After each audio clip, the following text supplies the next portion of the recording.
Evelyn Hartwell pressed both hands flat against the wagon seat, braced herself, and stepped down into the dirt of Whitmore Ranch, and the laughter started before her second foot touched the ground.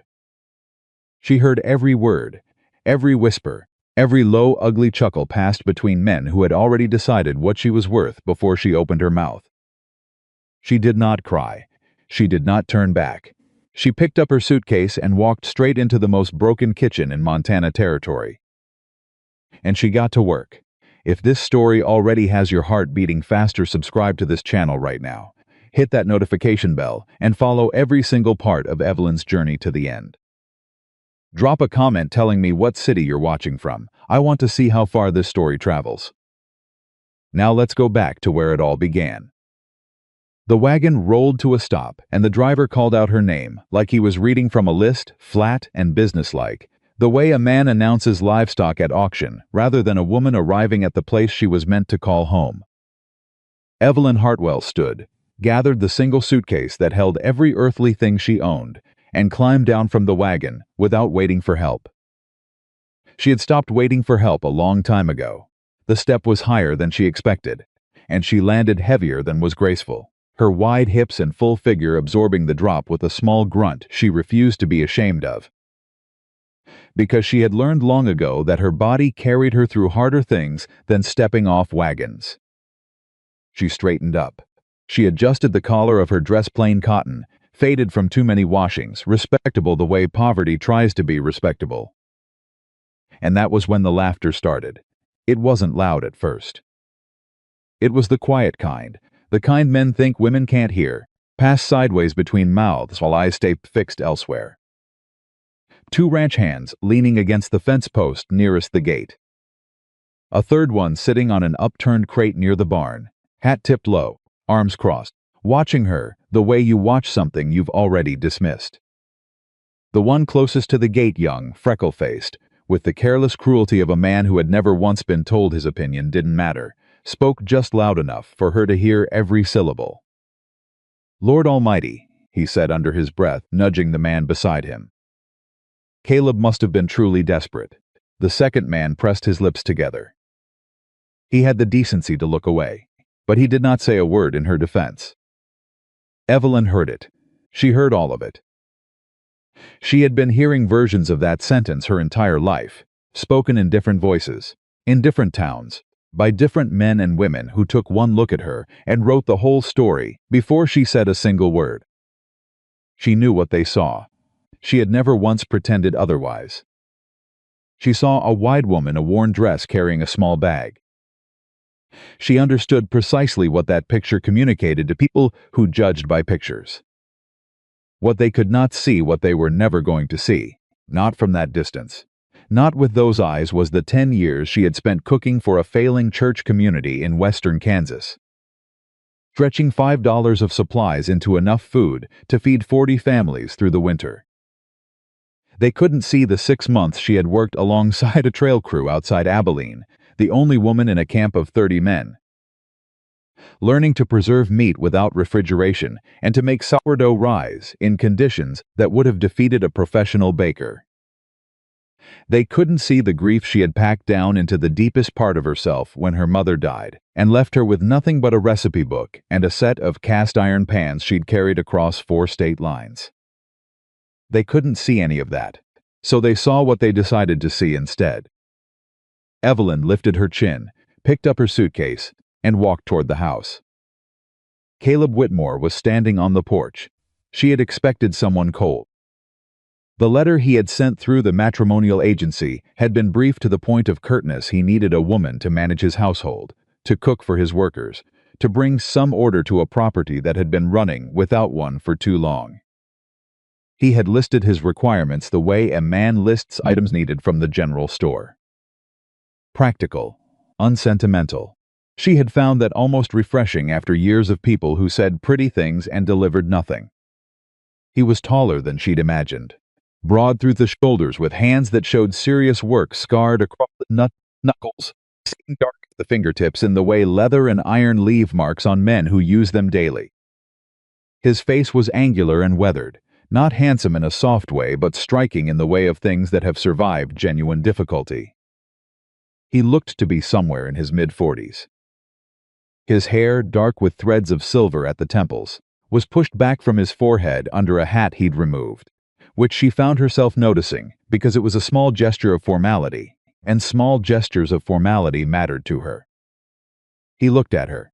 She watched him process what he saw. She was practiced at reading that particular moment, the half-second recalibration men made when they had formed an image in their heads, and the reality before them didn't match it.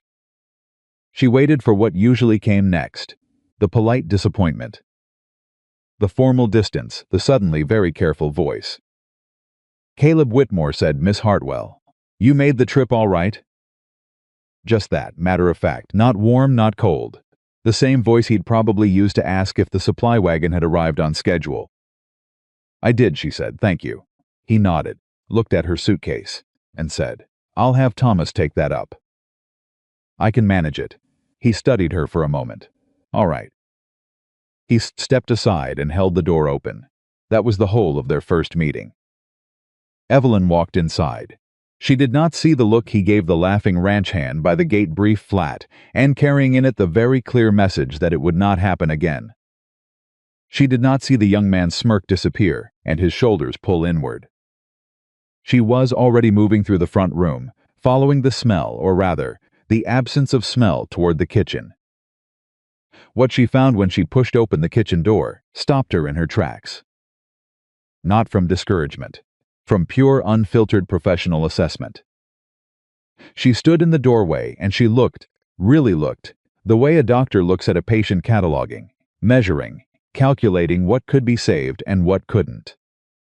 The stove was a wreck.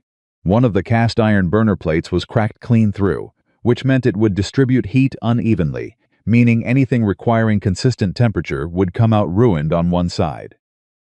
The firebox door hinge was bent. She pressed shut and felt how it didn't quite seal, which meant draft control was compromised, which explained the soot marks up the back wall. The shelves held almost nothing. A sack of flour that had been open too long and was starting to clump at the edges. A tin of salt nearly empty. 3 jars of preserves with lids that had started to rust. Cornmeal. A handful of dried beans that had been there so long they would take half a day to soak back to edible. 2 onions starting to soften, nothing else. The cutting block was scorched on one end and hadn't been properly cleaned in weeks. The 2 iron skillets hanging on the wall had been washed but not seasoned and were starting to show rust at the edges. The bread pans were warped. Evelyn set her suitcase down just inside the door.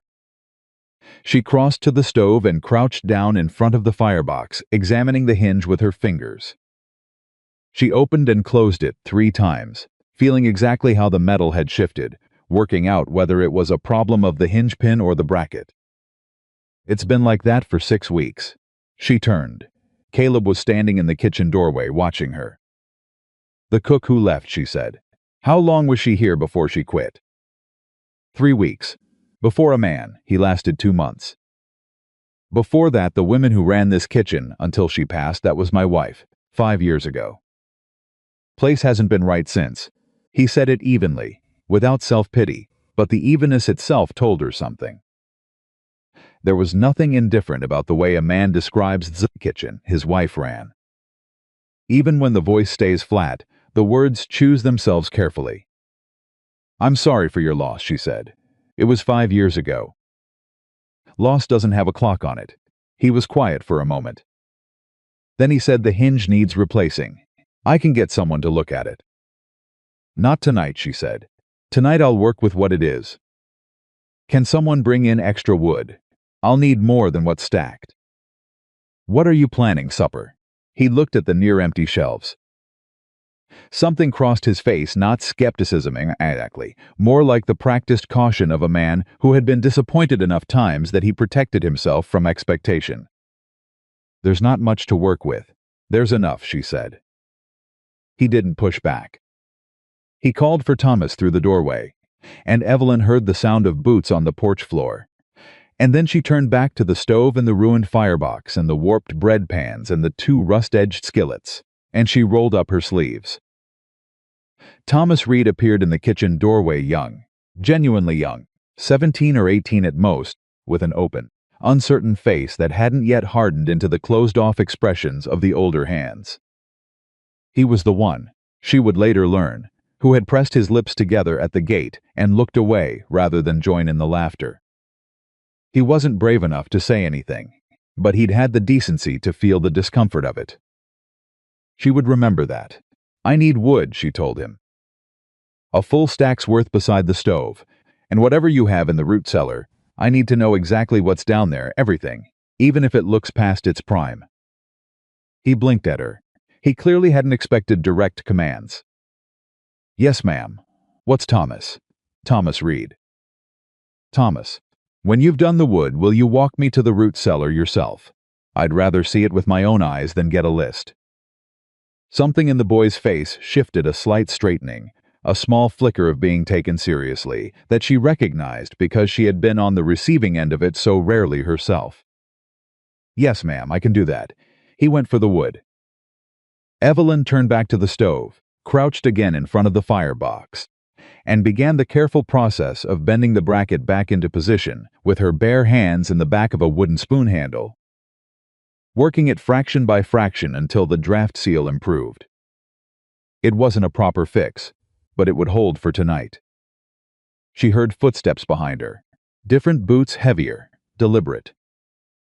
The walk of a man who believed his footsteps communicated something about him. She didn't turn around. "You the new wife?" She recognized the voice. Not personally, but the type, older, certain of itself. The kind of voice that only spoke to you to establish where you ranked. "I'm Evelyn Hartwell," she said, still working the bracket. "And you are?" A pause. He hadn't expected to be the one asked to introduce himself. "Jack Dawson, senior hand on this property. Been here longer than the stove." "Then you'll know where the extra iron hooks are kept," she said. "The ones that should be above the fire but are missing." Another pause. "Storage shed," he said finally. "Second shelf on the right. I'd be grateful if you'd fetch them. I'll need them before I can hang anything properly." She heard him not move for a moment. She was still not looking at him. She was focused on the bracket, on the small correction she was making with her hands and a wooden spoon, and she let him stand there in his own silence until the silence became his problem, not hers. "You always order men around before you've been in a place an hour," he said. She stopped working. She turned and looked at him directly square, unhurried, without hostility or apology. He was what she'd expected from the voice. 60s, iron gray, the dense physical confidence of a man who'd spent 4 decades proving himself through labor. He had the look of someone who had decided what women were capable of before any particular woman had a chance to demonstrate otherwise. "I'm not ordering," she said calmly. "I'm asking. There's a difference, and I think you know it." She held his eyes. "If you don't want to bring the hooks, that's your right. But there's 15 men on this property who will be expecting supper in 4 hours, and I intend to give them a meal worth sitting down to. If the hooks will help with that, I'd appreciate them. If they won't, I'll manage without." She turned back to the stove. Behind her, Jack Dawson was quiet for a very long time. Then she heard his boots turn and cross the floor toward the back door. He went to the storage shed. He came back with the hooks. He set them on the table without a word and walked back out. Evelyn allowed herself exactly half a second of something quiet and private behind her eyes, not triumph, not vindication. Just the small, steady satisfaction of a woman who knows her own capabilities, and then she picked up the hooks and went back to work. Thomas came back with the wood, and then walked her down to the root cellar himself, holding the lantern while she moved through it, with deliberate, unhurried attention. She found what she expected, a cellar that had been stocked by someone who knew what they were doing, and then slowly depleted by people who did not know how to maintain it. There were still things here worth using. Wild onions someone had hung to dry. 3 large potatoes that had started to sprout at the eyes, but were still firm underneath. A crock of lard 2/3 full, a string of dried red peppers. 2 jars of preserved tomatoes, sealed properly, still good. Dried corn, a bundle of dried sage. She carried everything up herself, not because Thomas wouldn't have helped, but because she needed to hold each thing in her hands to understand what she was working with. Back in the kitchen, she began. This was the part that other people never quite understood about Evelyn Hartwell. The part that didn't translate well into any kind of language, that you couldn't explain to someone who hadn't experienced it themselves. When she was in a kitchen, even a broken kitchen, even one with a cracked burner plate and a bent firebox hinge and nearly empty shelves, something in her settled into a different register entirely. The anxiety that lived in other parts of her life, the anxiety of being looked at, of being measured and found wanting, of walking into a room full of people who had already formed their conclusions, went quiet. Not because the kitchen made her forget those things. Because in the kitchen, none of those things touched the work. The work existed on its own terms. You gave it what it needed, and it gave you back exactly what you put in, nothing less. She diced the potatoes with the precision of someone who had done it 10,000 times, uniform cubes that would cook evenly. She sliced the wild onions thin, letting their sharp smell fill the room. She worked the lard into the iron skillet with a piece of cloth, reseasoning the surface while the stove worked up to heat, and she stayed beside it for the first 20 minutes, monitoring the temperature with her hand held flat above the burner, adjusting the wood feed until the heat distributed as evenly as the cracked plate would allow. Thomas had drifted into the doorway and stayed there, watching. "You can come in," she said, not looking up. "I don't bite." He came in and sat on the stool in the corner, arms on his knees. He watched her work in silence for a little while. Then he said, "Where'd you learn to cook like that?" "Like what? I haven't made anything yet." "The way you're moving," he said. "Like you already know how it's going to come out." She smiled at the skillet, "My mother. And then 10 years of needing to feed people with less than I had." "Where was that?" "Kansas, mostly. A church community outside of Dodge City. We'd get maybe $2 a week for groceries for 40 people, some weeks less." "You learn to make things work." Thomas was quiet for a moment. "The boys are going to be surprised," he said carefully. "At supper. They're not." He stopped. "They're not expecting much," she said. "No, ma'am. That's all right," she said.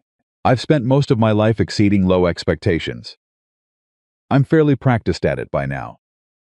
He looked at her, and she could see him working through something, the gap between what he'd heard the others saying and what he was seeing in front of him right now, and the fact that those two things didn't fit together cleanly. "I'm sorry," he said quietly enough that she almost missed it. "For earlier, at the gate, I should have said something." She looked at him then.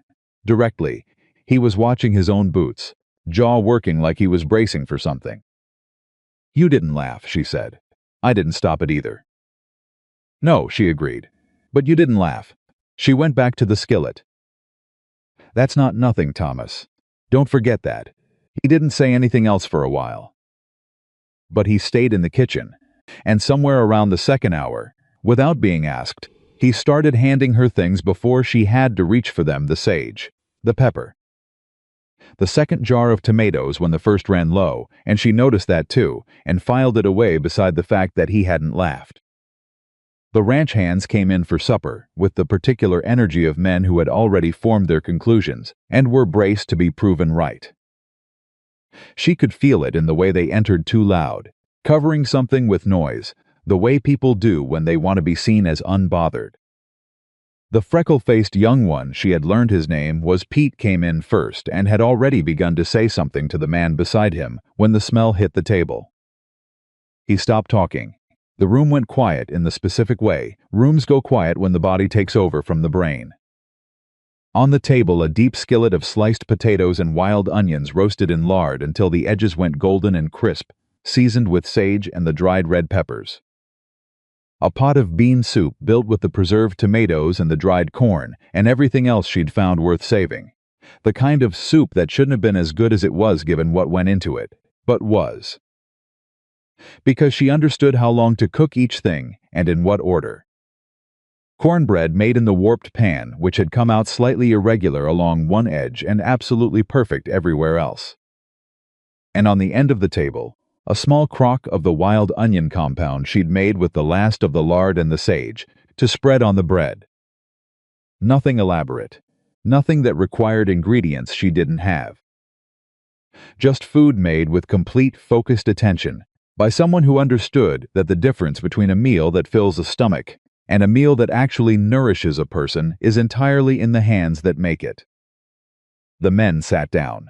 Pete picked up a piece of cornbread with the automatic carelessness of someone who didn't expect to care about it. He took a bite. He put the piece down. He picked it up again and took another bite, more slowly this time.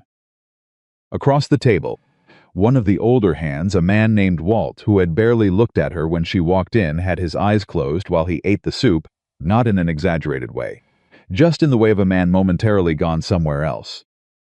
Somewhere that smelled like this, a long time ago.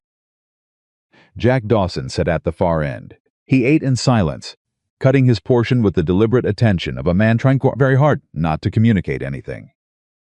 He ate every bite. He did not ask for more.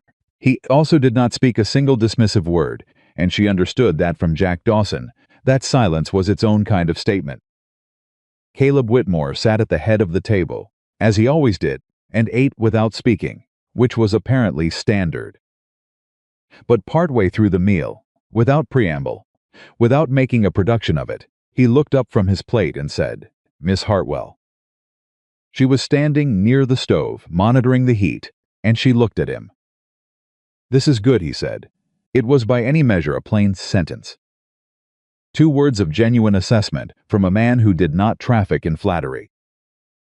She felt it settle somewhere in her chest like a coal catching. "Thank you," she said. He went back to his plate. After the meal, as the men were filing out, Pete, the freckle-faced one, the one who had spoken at the gate, stopped near the kitchen door. He stood there for a moment with his hat in his hands, not meeting her eyes, the arrogance completely gone from him, replaced by something young and uncertain. He started, stopped, started again. "That was real good, ma'am." She looked at him. "Thank you, Pete," she said, and she meant it without irony, without any shadow of the satisfaction she might have been entitled to feel. Because she understood that this boy would remember tonight for reasons he couldn't fully articulate yet, and that mattered more than winning something. He nodded, jammed his hat back on, and was gone. Thomas was the last one out of the kitchen, and he paused to pick up his own plate and the 2 nearest to him and bring them to the wash basin without being asked, stacking them carefully. She watched him. "You don't have to do that," she said. "I know," he said.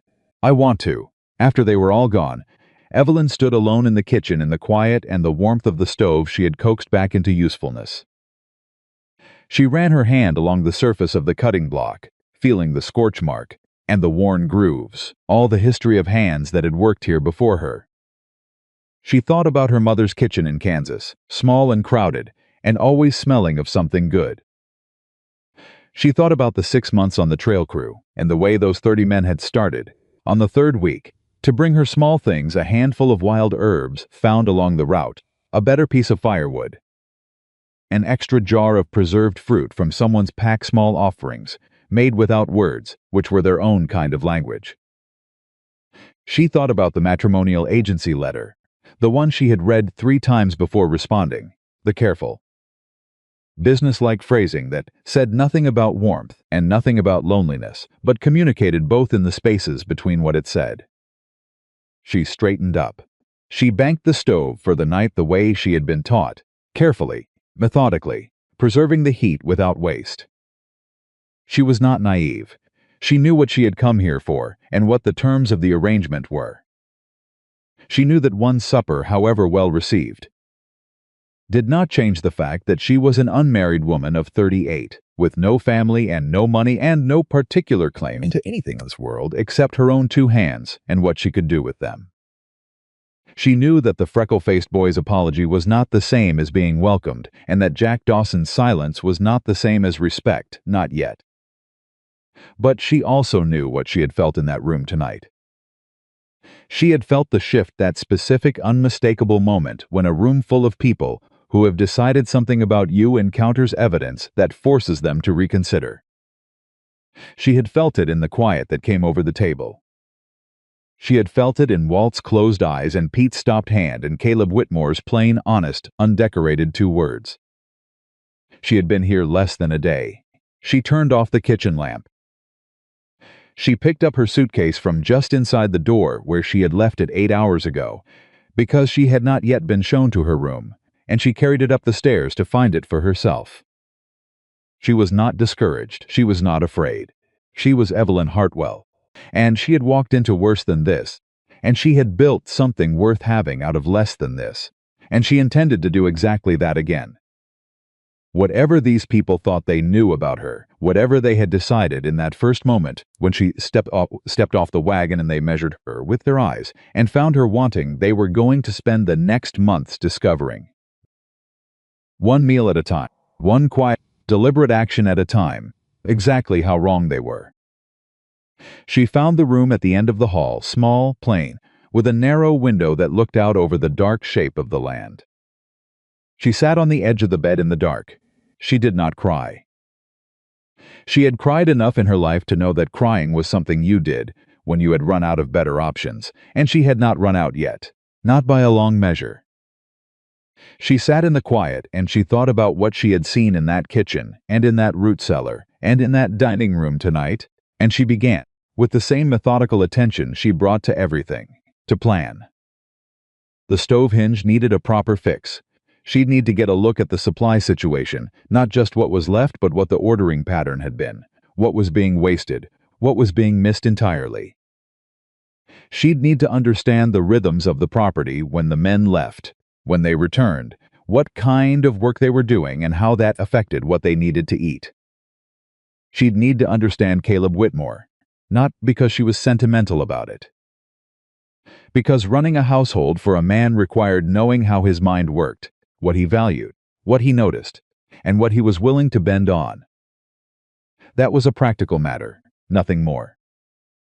Though she had noticed, in the kitchen doorway that afternoon, when she'd said that Loss didn't have a clock on it, that something in his face had changed, something careful and guarded had shifted, just for a moment.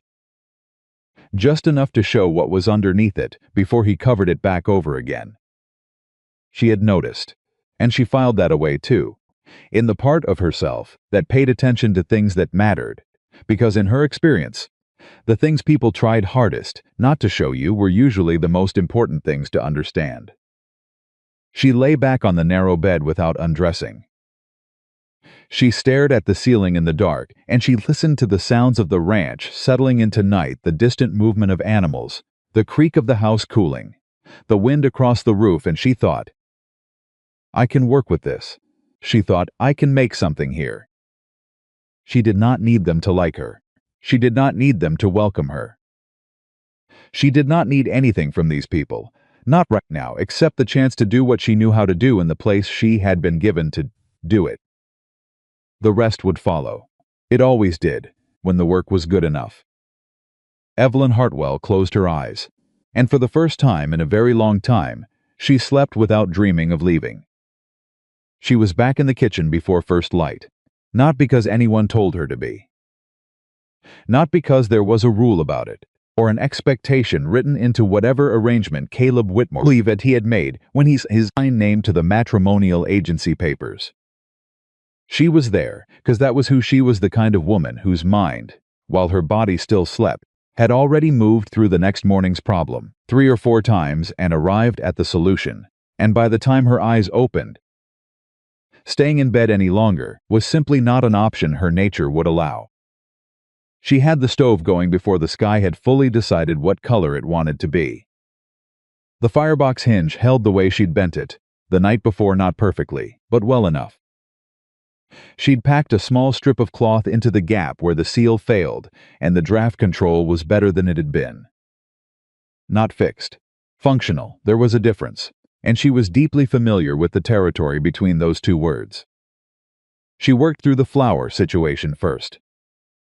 The clumping at the bag's edges meant moisture had gotten in, which meant the bag had not been properly stored, which meant whoever had last been responsible for the kitchen either hadn't known or hadn't cared. She worked through the clumped sections with her fingers, separating the good from the ruined. And what she had left was enough barely, but enough for biscuits if she was economical, and bread if she pushed the rest of the morning. She was pushing the rest of the morning.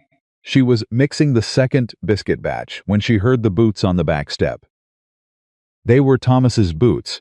She had already learned the sound of them, lighter and less deliberate than the older men's, with a slight hesitation on the second step that told her the board was loose, and he'd learned to account for it. She had made a mental note about that loose board 3 times already and forgotten to mention it to anyone. She added it to the morning's list. Thomas came in with his hat already in his hand, which meant he'd taken it off before reaching the door, which meant he'd been thinking about how to present himself even before he arrived. She found that quietly touching. "Morning," he said. "Morning. Pour yourself some coffee. It's on the back burner." He went for the coffee, without hesitation, that was already different from yesterday, when he'd stood in the doorway, uncertain whether he was invited in. One day, she noted that too. "How early do the men usually come in?" she asked. "Depends on the day. Storm season, they're out before light. Normal days, first bell's at 6. What time is it now?" He checked the watch he kept in his breast pocket, a small silver one, slightly dented, well used. 4:45. Good. She shaped the biscuit rounds and set them in the pan. "I need someone to ride to town today, Thomas. I need to see the supply ledger from the past 6 months before I put in a new order, and I don't have it." "Do you know where Mr. Whitmore keeps it?" "His office, I'd reckon." "Front room, the desk." Thomas wrapped both hands around his coffee mug. "You could just ask him." "I intend to. I'm asking you first because I want to know whether that's a room people go into freely or whether it's a room I should knock before approaching." Thomas thought about it. "You knock," he said. "Thank you." She slid the biscuit pan toward the oven. "That's exactly what I needed to know." He watched her for a moment over his mug. "You ask a lot of questions," he said. "Not critically observationally, the way a young person notes something they're still making sense of." "I ask the questions that get me useful information," she said. "There's a difference between asking a lot and asking well." He considered that. He said, and drank his coffee. The men came in at 6 to a table that was not a same table they had sat at yesterday, and they knew it before they were even fully through the door. Fresh biscuits, more of them than last night, properly risen, with that particular smell that biscuits have when the fat is right, and the oven temperature is right, and the hand that made them understood both things. A pot of grain with dried fruit worked through it, sweetened with the last of a small jar of molasses she'd found pushed to the back of the highest shelf. Thick coffee, and on a plate at the center of the table, the leftover potatoes from last night's supper, sliced thin and fried in the skillet until they were golden and crisp at the edges, with the remaining sage crumbled over them. Nothing wasted, everything used, every bit of it good. Pete came in third and stopped so abruptly that the man behind him walked into his back. "Move, Pete," the man behind said. Pete moved. He sat down, reached for a biscuit, then pulled his hand back, then reached again, and the man next to him, Walt, the one who had closed his eyes over the soup last night, said without looking up from his own plate, "Boy, take the biscuit before I take it for you." Pete took the biscuit. Walt almost smiled. Across the table, a man named Hector, Mexican-born, 20 years on the ranch, quiet in the particular way of men who speak 2 languages fluently and have learned that in certain rooms, one of them works better than the other, looked at Evelyn, where she stood near the stove, and said, in careful, precise English, "The coffee is better today than it was yesterday." "Thank you, Hector. Yesterday was already better than anything we've had in 6 months. She met his eyes and gave him a small, genuine nod, because that was the appropriate response to a statement that had clearly cost him some deliberateness to make. Jack Dawson came in last, as he had the night before. He went to his seat at the far end, without looking at her. He poured his own coffee from the pot she'd left within reach, because she had observed yesterday that he did not like to ask for things, and she had moved the pot accordingly. He poured his coffee. He looked at the pot as if noticing for the first time that it was within reach. He said nothing. But his jaw worked in a very small way that Evelyn had already begun to understand was as close to appreciation as Jack Dawson's face got. She gave him that. After breakfast, she knocked on the office door. Come. Caleb was at his desk, already working. A ledger was open in front of him, and beside it a cup of coffee had clearly poured himself before she'd had the kitchen running, which meant he'd been awake even before she had. She filed that away without comment. I see the supply ledger for the past 6 months, she said. What was ordered, what was delivered, what the costs ran. Before I put in a new order, I need to understand what the pattern has been. He looked up. Something in his expression shifted, not surprise, more like a recalibration, the slight adjustment of a man who had expected a different kind of conversation. Most housekeepers just give me a list, he said. I'm not most housekeepers. A beat. No, he said in a voice she couldn't entirely read. Evidently not. He reached into the bottom drawer of his desk and produced a second ledger, narrower than the first, and held it out to her. 6 months is in there. The last full year is behind it. Same drawer if you need the comparison. She took the ledger. I thank you. She turned to go. Miss Hartwell. She turned back. The biscuits this morning, he said, and then seemed to decide something. My wife used to make them like that. The same. He stopped. I haven't had biscuits like that since she passed. The office was very quiet. I'm glad they were good, she said carefully. Yes, he said. They were. He looked back down at his ledger. That's all. She left him alone. In the hall with the supply ledger under her arm, she stood still for one moment with her hand flat against the wall.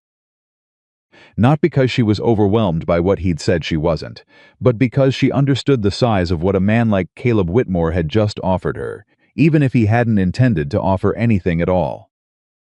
He had just told her, in the plainest language available to a man who did not speak about himself, that she had done something that reached past the surface of his careful, managed, survived upon daily life, and touched something much older and more important. She stood there for exactly 3 seconds. Then she carried the ledger to the kitchen and spread it open on the cutting block and got to work. What she found in the ledger made her set her jaw. It wasn't catastrophic. It was the kind of bad that comes from accumulated carelessness, the death of a household by 1,000 small inefficiencies, each one invisible on its own, devastating in aggregate. She traced the ordering patterns with her finger, moving through the months. Too much of certain dry goods, ordered irregularly big orders when someone remembered, nothing for weeks when they forgot, which led to spoilage on one end and running out on the other. The perishables were the worst. She could see the month when the last cook had quit, the orders stopped abruptly, and then 3 weeks later there was a so large panicked order for things that didn't make sense together.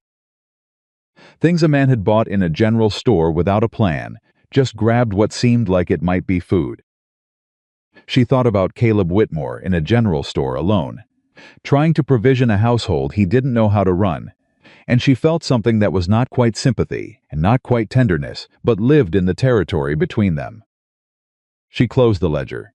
She pulled a clean sheet of paper from the stack near the back of the kitchen shelf. Someone had left half a ream there. She'd noticed it last night, and she sat down at the kitchen table and began to write a new supply list. Not just what they needed now. A rotating 3-month plan organized by category, with notes on substitutions when primary supplies ran short and priorities marked by what would most affect the workers' health and productivity. She had done this in Kansas, where every dollar was squeezed until it bled, and she had done it on the trail, and she understood that feeding people well was not a luxury, it was a management decision. And it had measurable effects on how hard men worked and how long they stayed. She was on her 3rd page when the back door opened and Jack Dawson walked in. He stopped when he saw her at the kitchen table, with papers spread around her. She did not look up immediately. She finished the line she was writing. Then she said, "The loose board on the back step needs fixing. Someone's going to catch their boot on it in the dark." A silence. "I know about the board," he said, "then it should be easy to fix." Another silence longer. She heard him cross to the stove and pour coffee, even though he'd had 2 cups at breakfast and it was barely past 7. The coffee was an excuse. She understood that. He wanted to be in the room for a reason he hadn't fully worked out yet. She let him have it. "What are you writing?" he asked finally. "Supply plan. 3 months out, rotating basis. I need to put in an order today if anything's going to arrive before the end of the week, and I'm not putting in an order until I know what we're ordering and why." She heard him set down his mug. She heard him take 2 steps toward the table, the heavy, deliberate step of approaching something he's not yet decided about. She did not move, did not look up, did not do anything that could be read as inviting or challenging, just continued writing in her clear, even hand. He stood behind her left shoulder and looked at the papers. "That's a lot of writing," he said. "It's a lot of ranch." A pause. "You know how to do all this? The ordering, the planning." "I've done it for larger operations than this one." She wrote another line. 40 families in a church community outside Dodge City.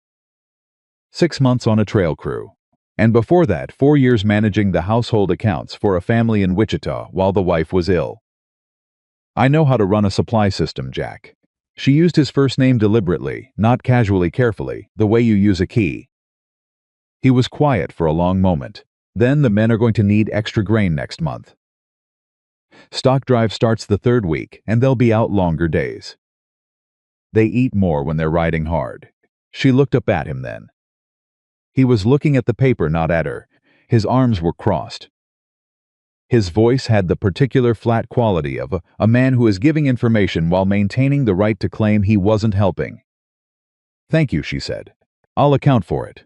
She wrote it down. He stood there another moment. Then he said gruffly, as if the words were being extracted against mild resistance, "Hector's got a bad stomach. Can't take heavy fat. The last 2 cooks never paid attention to that.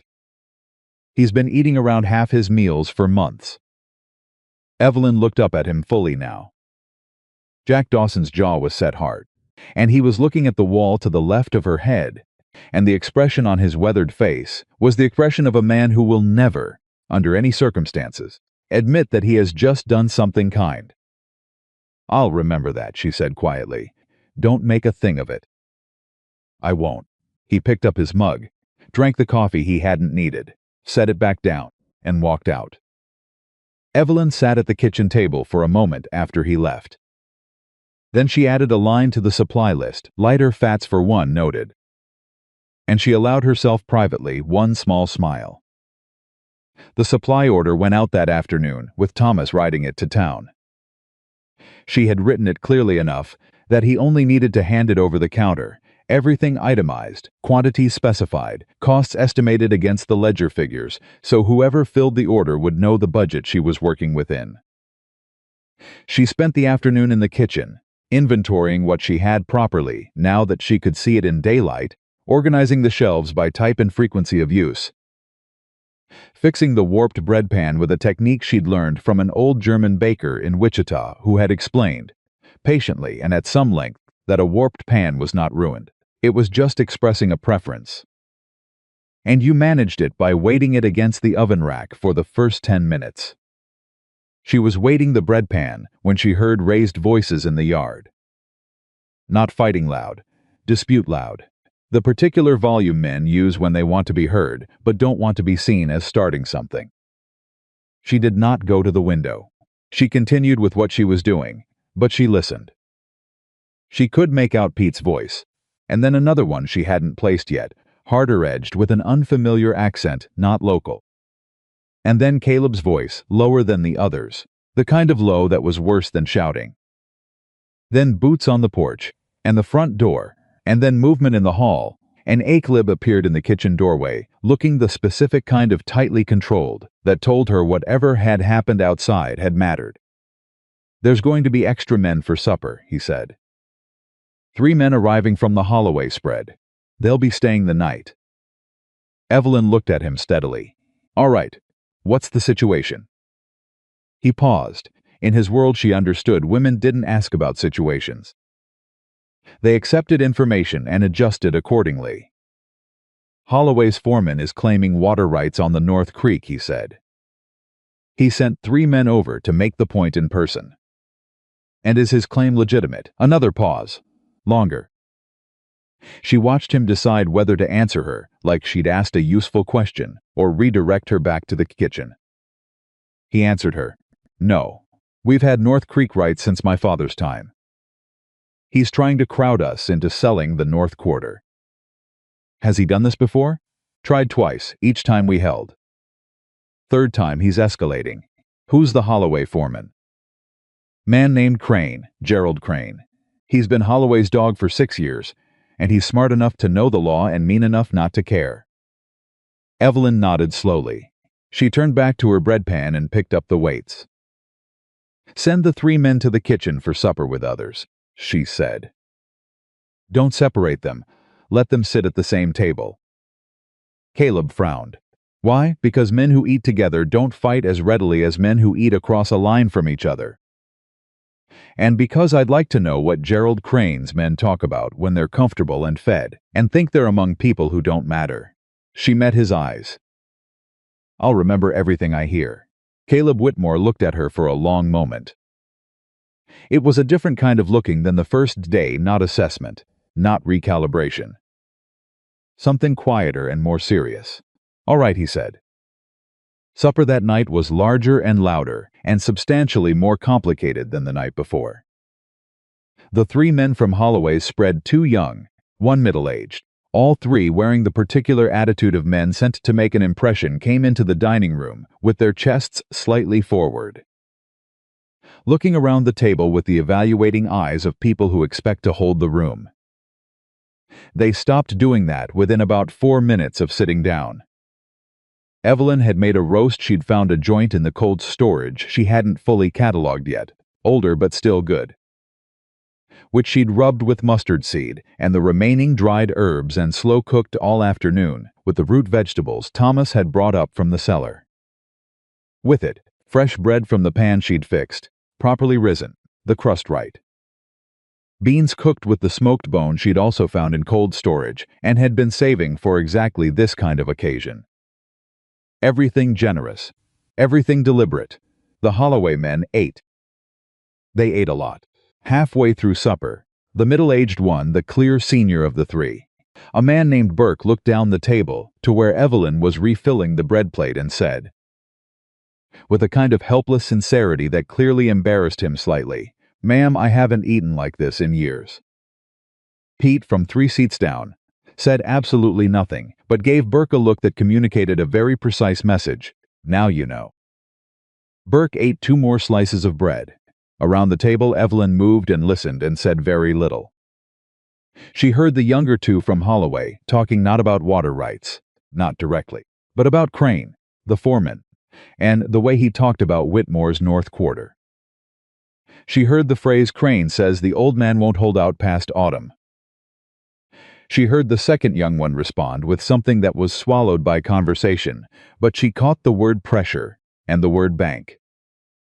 She carried those words back to the kitchen with the empty bread plate, and she turned them over in her mind, tasting their shape, understanding what they implied. Bank pressure past autumn. Gerald Crane wasn't just claiming water rights. He was working on 2 tracks, and the water rights dispute was the one they could see, which meant the bank angle was the one they were supposed to miss. After supper, when the Holloway men had been shown to the bunkhouse and the regular hands had gone to their bunks, Evelyn dried the last of the dishes and then walked down the hall to the office and knocked. Come. Caleb was at his desk again, the same posture, the same lamp, but the ledger in front of him was different, not the household accounts, something else. Figures she could see from the doorway were written in the careful columns of financial records. She came in and stood in front of his desk. I need to tell you something, she said. About what I heard at supper. He looked up at her. Sit down. She sat. She told him everything she'd heard, exact words where she had them, paraphrase where she didn't, her own analysis of what the bank reference might mean separate from the water rights dispute. Clearly marked as her interpretation, so he could weigh it accordingly. He listened without interrupting.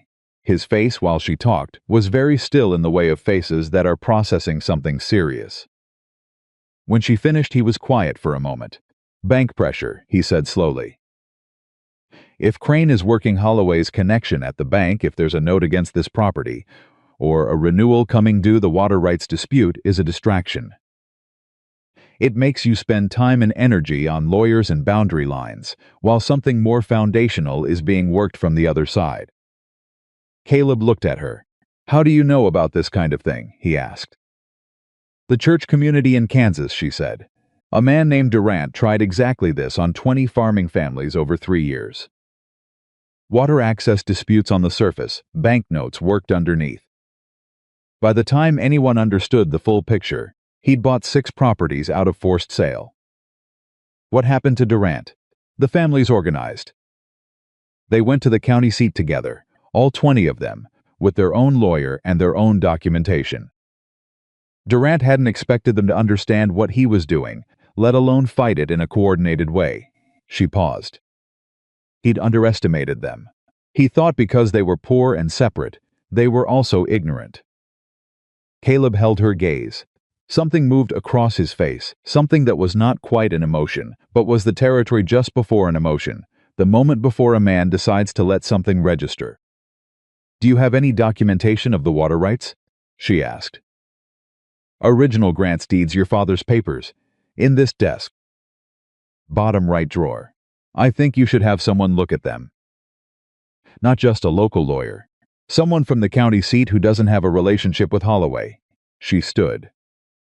I'm sorry if this isn't what you expected me to come in here and say. He looked up at her. What did you expect me to say back to you? I wasn't sure. I was prepared for you to tell me to stay in my kitchen. A pause. You should stay in your kitchen, he said. And something in his voice was different from anything she'd heard from him, yet not warmth exactly, but the direction of it, the way weather moves before it arrives. And I should read those papers tonight. She nodded.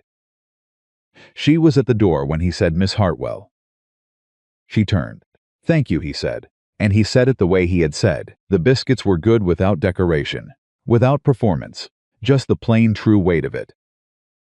She walked back to her kitchen. She cleaned the last of the dishes in the quiet and the warm dark, and she thought about a man working through his father's papers by lamplight, looking for the shape of an attack he might not have seen coming.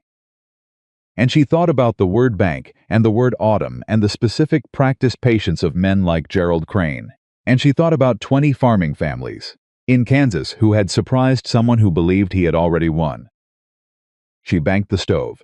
She dried her hands on her apron. And somewhere in the house, a desk drawer opened, and paper turned, and a man who had spent 5 years managing a loan began, without quite knowing it yet, to understand that he no longer had to. The papers Caleb pulled from that bottom drawer kept him up past midnight. Evelyn knew this because she heard the lamp in the office still burning when she got up at 2 a.m. for a glass of water, and she saw the thin line of light under the office door. And she stood in the hall for just a moment, listening to the quiet sound of paper turning, methodical and slow, the sound of a man reading with his full attention. She went back to bed without knocking. He didn't need her at 2 a.m. He needed the papers. She had given him what she could, and the rest was his to work through in his own time and his own way. And she understood that about men like Caleb Whitmore, you didn't push them toward conclusions. You put the information in their hands, and you let them arrive. She was back in the kitchen at 4:30. The supply order Thomas had ridden into town with came back partially filled, not because the store didn't have it. Thomas explained when he returned. Slightly out of breath and carrying the look of someone who had encountered something unexpected and hadn't yet decided how to report it, but because the store owner, a man named Aldridge, had said that the Whitmore account had a hold on it. Evelyn set down the bowl she was holding. A hold, she repeated. Yes, ma'am. Mr. Aldridge said he was real sorry about it, but there was a hold from the bank, the Territorial Bank on 2nd Street, and until it was cleared, he couldn't extend credit on the account. How long has the account been open? Long as I've been here, Thomas said. 8 years. Mr. Whitmore's father opened it. Has there ever been a hold before? Not that I know of. Evelyn untied her apron. Where is Mr. Whitmore? North pasture, I think, riding fence with Hector. Go get him, Thomas, now please. Don't tell him why on your way out, just bring him back. Thomas read her face, put his hat back on, and went. She used the 20 minutes before they returned to finish the morning's bread, and to think through what she knew in the sequence. She knew it. The Holloway men at supper. Burke's conversation with the younger hand, the word bank, the word pressure, the phrase past autumn. Crane working 2 tracks. The water rights dispute as the visible fight, and something financial as the concealed one. And now a credit hold on an 8-year account, appearing the morning after Caleb had spent the night reading his father's papers.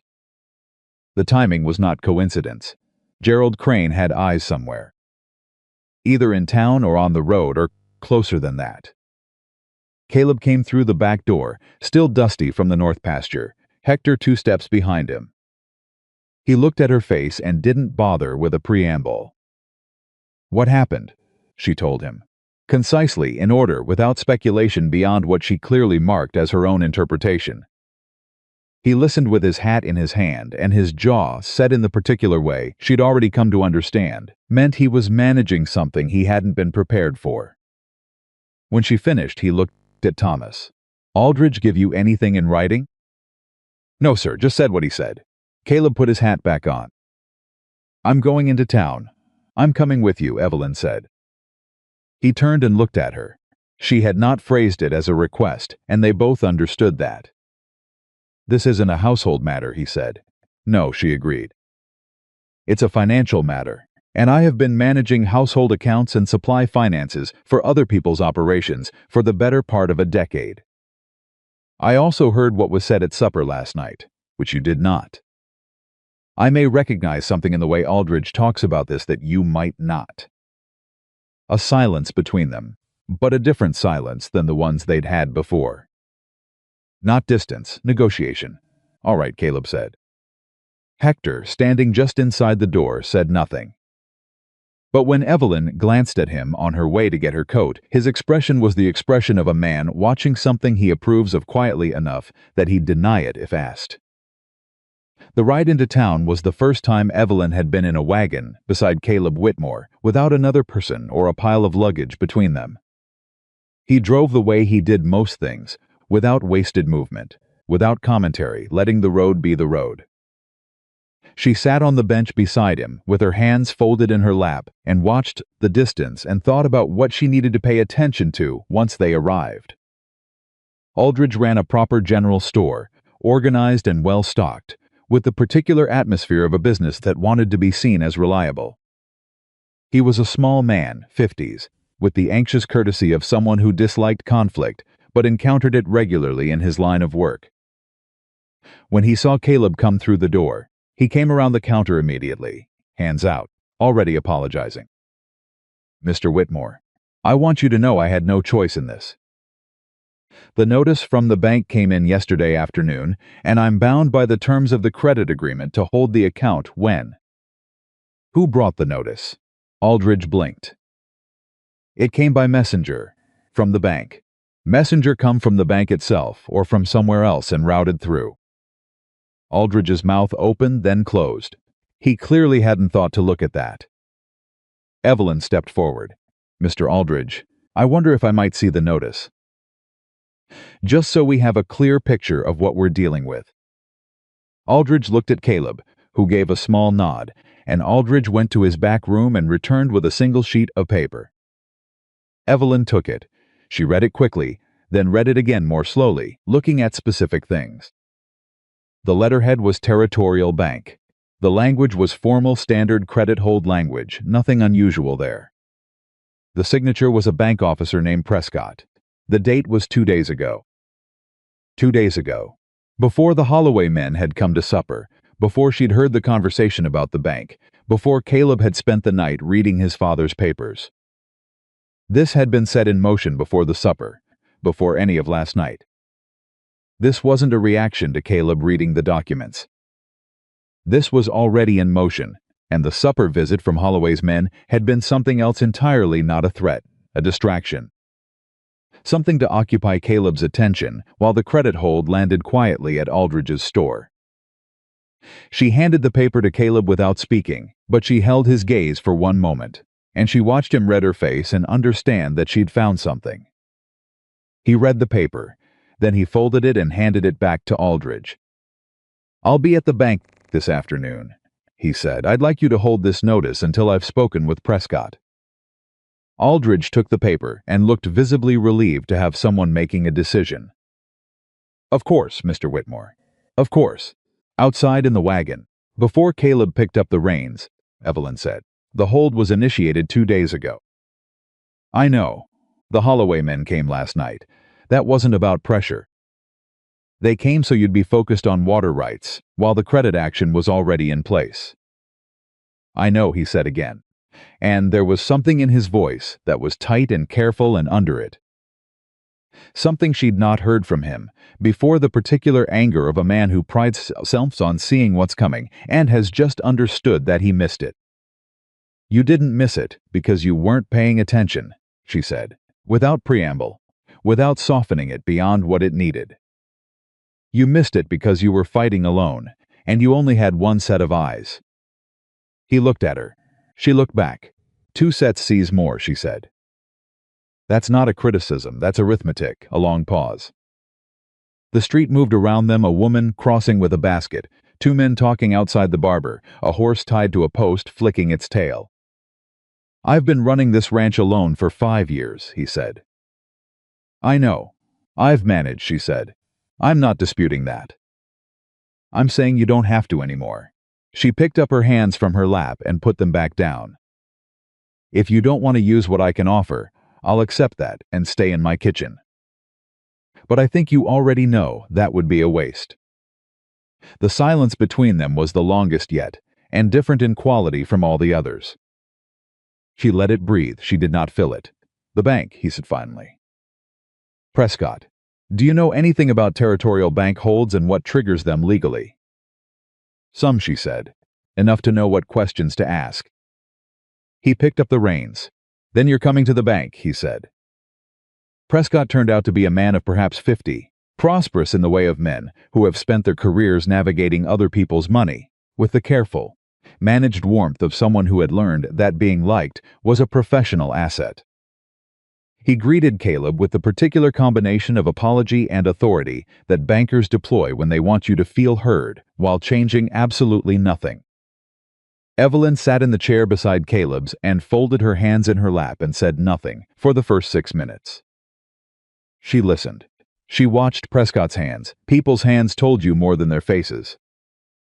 She watched how he referenced papers, which ones he held toward them and which ones he kept angled away. She watched his eyes when Caleb asked about the basis for the hold, and she noted the very small, very deliberate way Prescott did not look at the door on his left before he answered. Office on the left. Someone in there, or something in there, that was relevant to this conversation. His instinct had been to look at it, and he'd suppressed the instinct. She marked it. After 6 minutes, she said, "Mr. Prescott, what's the specific clause under which the hold was initiated?" The letter referenced a credit agreement irregularity, but I'd like to see which section of the original agreement is cited. Prescott looked at her. He had the practiced blankness of a man recalibrating who was in the room. "I'm sorry. And you are Evelyn Whitmore," she said, the name arriving in the air between them before she'd fully decided to say it. She felt Caleb beside her go very still. "I manage the household accounts for Whitmore Ranch." The supply credit is part of those accounts. She had not used that name before. She was not, technically, Evelyn Whitmore. The papers had been signed, but no ceremony had occurred. The arrangement was practical and had not yet become anything else. But Prescott didn't know that, and the name landed in the room with the weight of legitimacy, and she watched it change the temperature of the conversation in real time. "Of course, Mrs. Whitmore," Prescott said, and reached for a different set of papers. Beside her, Caleb said absolutely nothing. What Prescott showed them, once Evelyn had asked for the specific clause twice more, and shown a detailed enough knowledge of credit agreement language to make clear she was going to keep asking until she got the actual document, was an irregularity notice based on a complaint filed by a third party claiming that the Whitmore property's north quarter boundary was in dispute, and therefore the property's assessed value as collateral was uncertain. The complaint had been filed by a lawyer named Sutter. Evelyn had never heard of Sutter, but she watched Caleb's hand on the arm of the chair tighten, just slightly, just one, and she understood that he had. Outside the bank, in the full force heat of the day, Caleb put his hat on and stood for a moment with his jaw working in that way she'd learned to read. "Sutter," she said, "Holloway's lawyer. Based in the county seat, but he does Holloway's local work. Can he file a complaint that triggers a bank hold on the basis of a disputed boundary claim?" Apparently he just did. That answers whether he can. "I'm asking whether the claim is legitimate enough to withstand scrutiny." Caleb turned and looked at her directly, and his eyes were the specific shade of gray she'd noticed on the first day, neither warm nor cold, but very present. "No," he said. "The boundary has been established since my father's time and the deed is clean." "Then what Sutter filed is at minimum a misrepresentation to a financial institution." She held his gaze. "That may be actionable." He studied her face for a moment. "You sound very certain about that for a woman who cooks for a living." She did not blink. "I cooked for a lawyer in Wichita for 4 years while his wife was ill. I also managed his files, his correspondence, and his household accounts. I listened while he worked because he thought out loud, and I was usually the only other person in the room." She tilted her head slightly. "Does that answer your question?" Something moved across his face that she had not seen there before. It was quieter than a smile and more significant than one. "Yes," he said, "it does." They were back at the ranch by mid-afternoon, and by the time the supper bell rang, everything had changed shape. Not because anything had been resolved. Nothing had been resolved. Gerald Crane's scheme was still in motion. Sutter's complaint was still sitting in the bank files, and the credit hold was still in place. None of that had shifted. But Caleb had spent the wagon ride home talking to her the way she suspected he had not talked to anyone since his wife died, not about feelings, not about the interior life he kept carefully managed, but about the ranch's actual situation.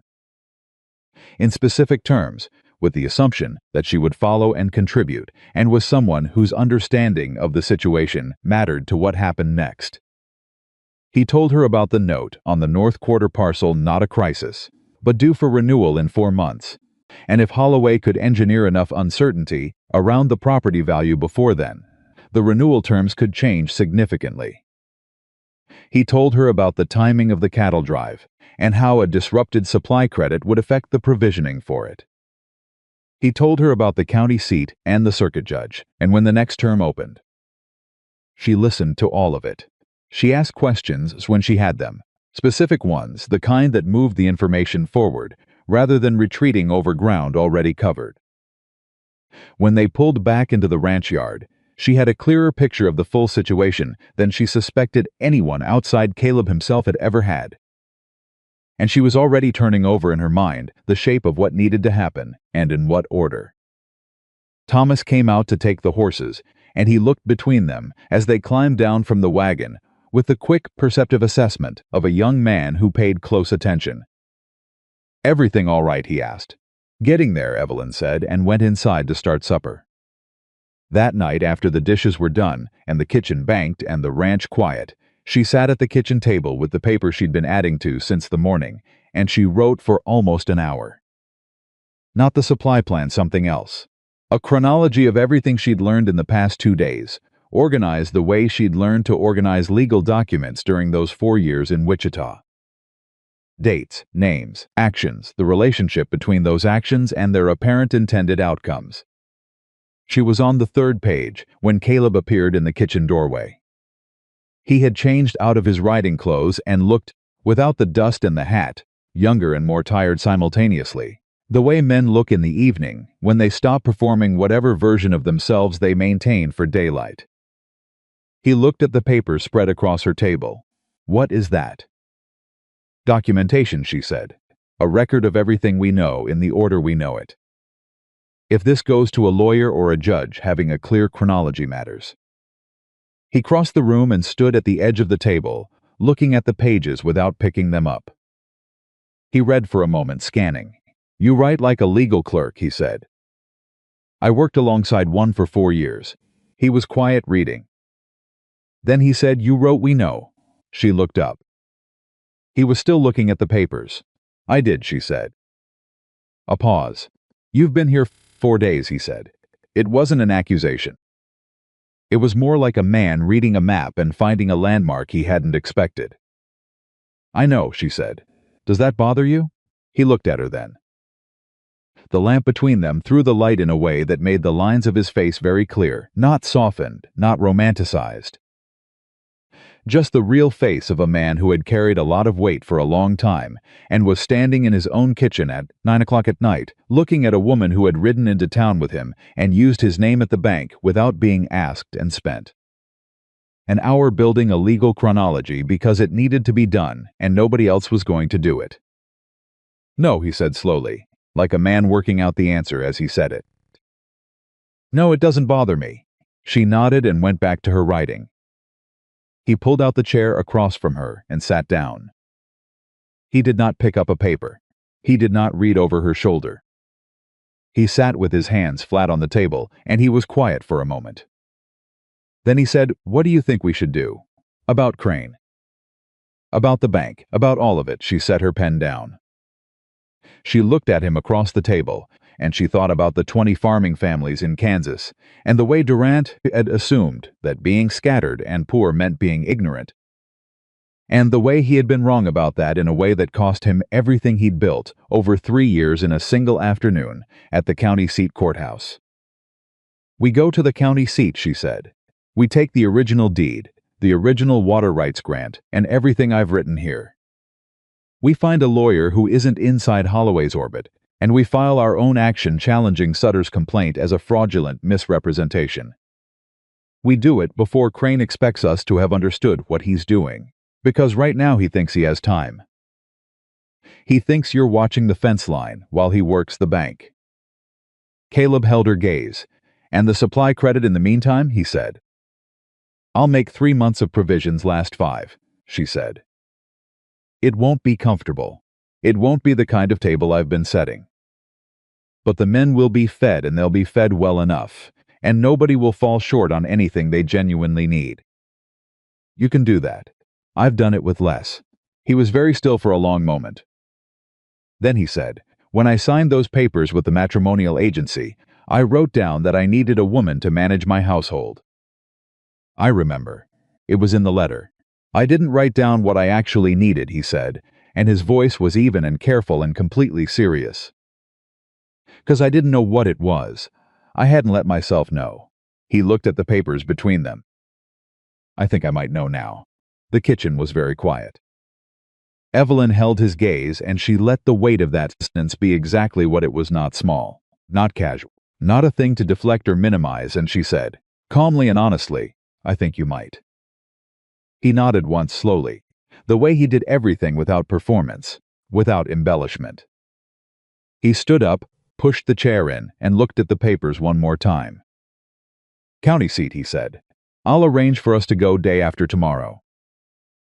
That gives you time to sort the provisioning plan before we leave." 2 days is enough," she said. He picked up the lamp he'd brought with him, leaving her the one on the table. "Good night, Evelyn," he said. It was the first time he had used her given name. She heard it land in the quiet kitchen like a stone dropped into very still water, the sound of it, and then the rings moving outward from where it had been.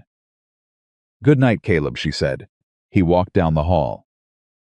She turned back to her papers, and she continued to write, and her hand was completely steady, and the lamp burned quietly beside her.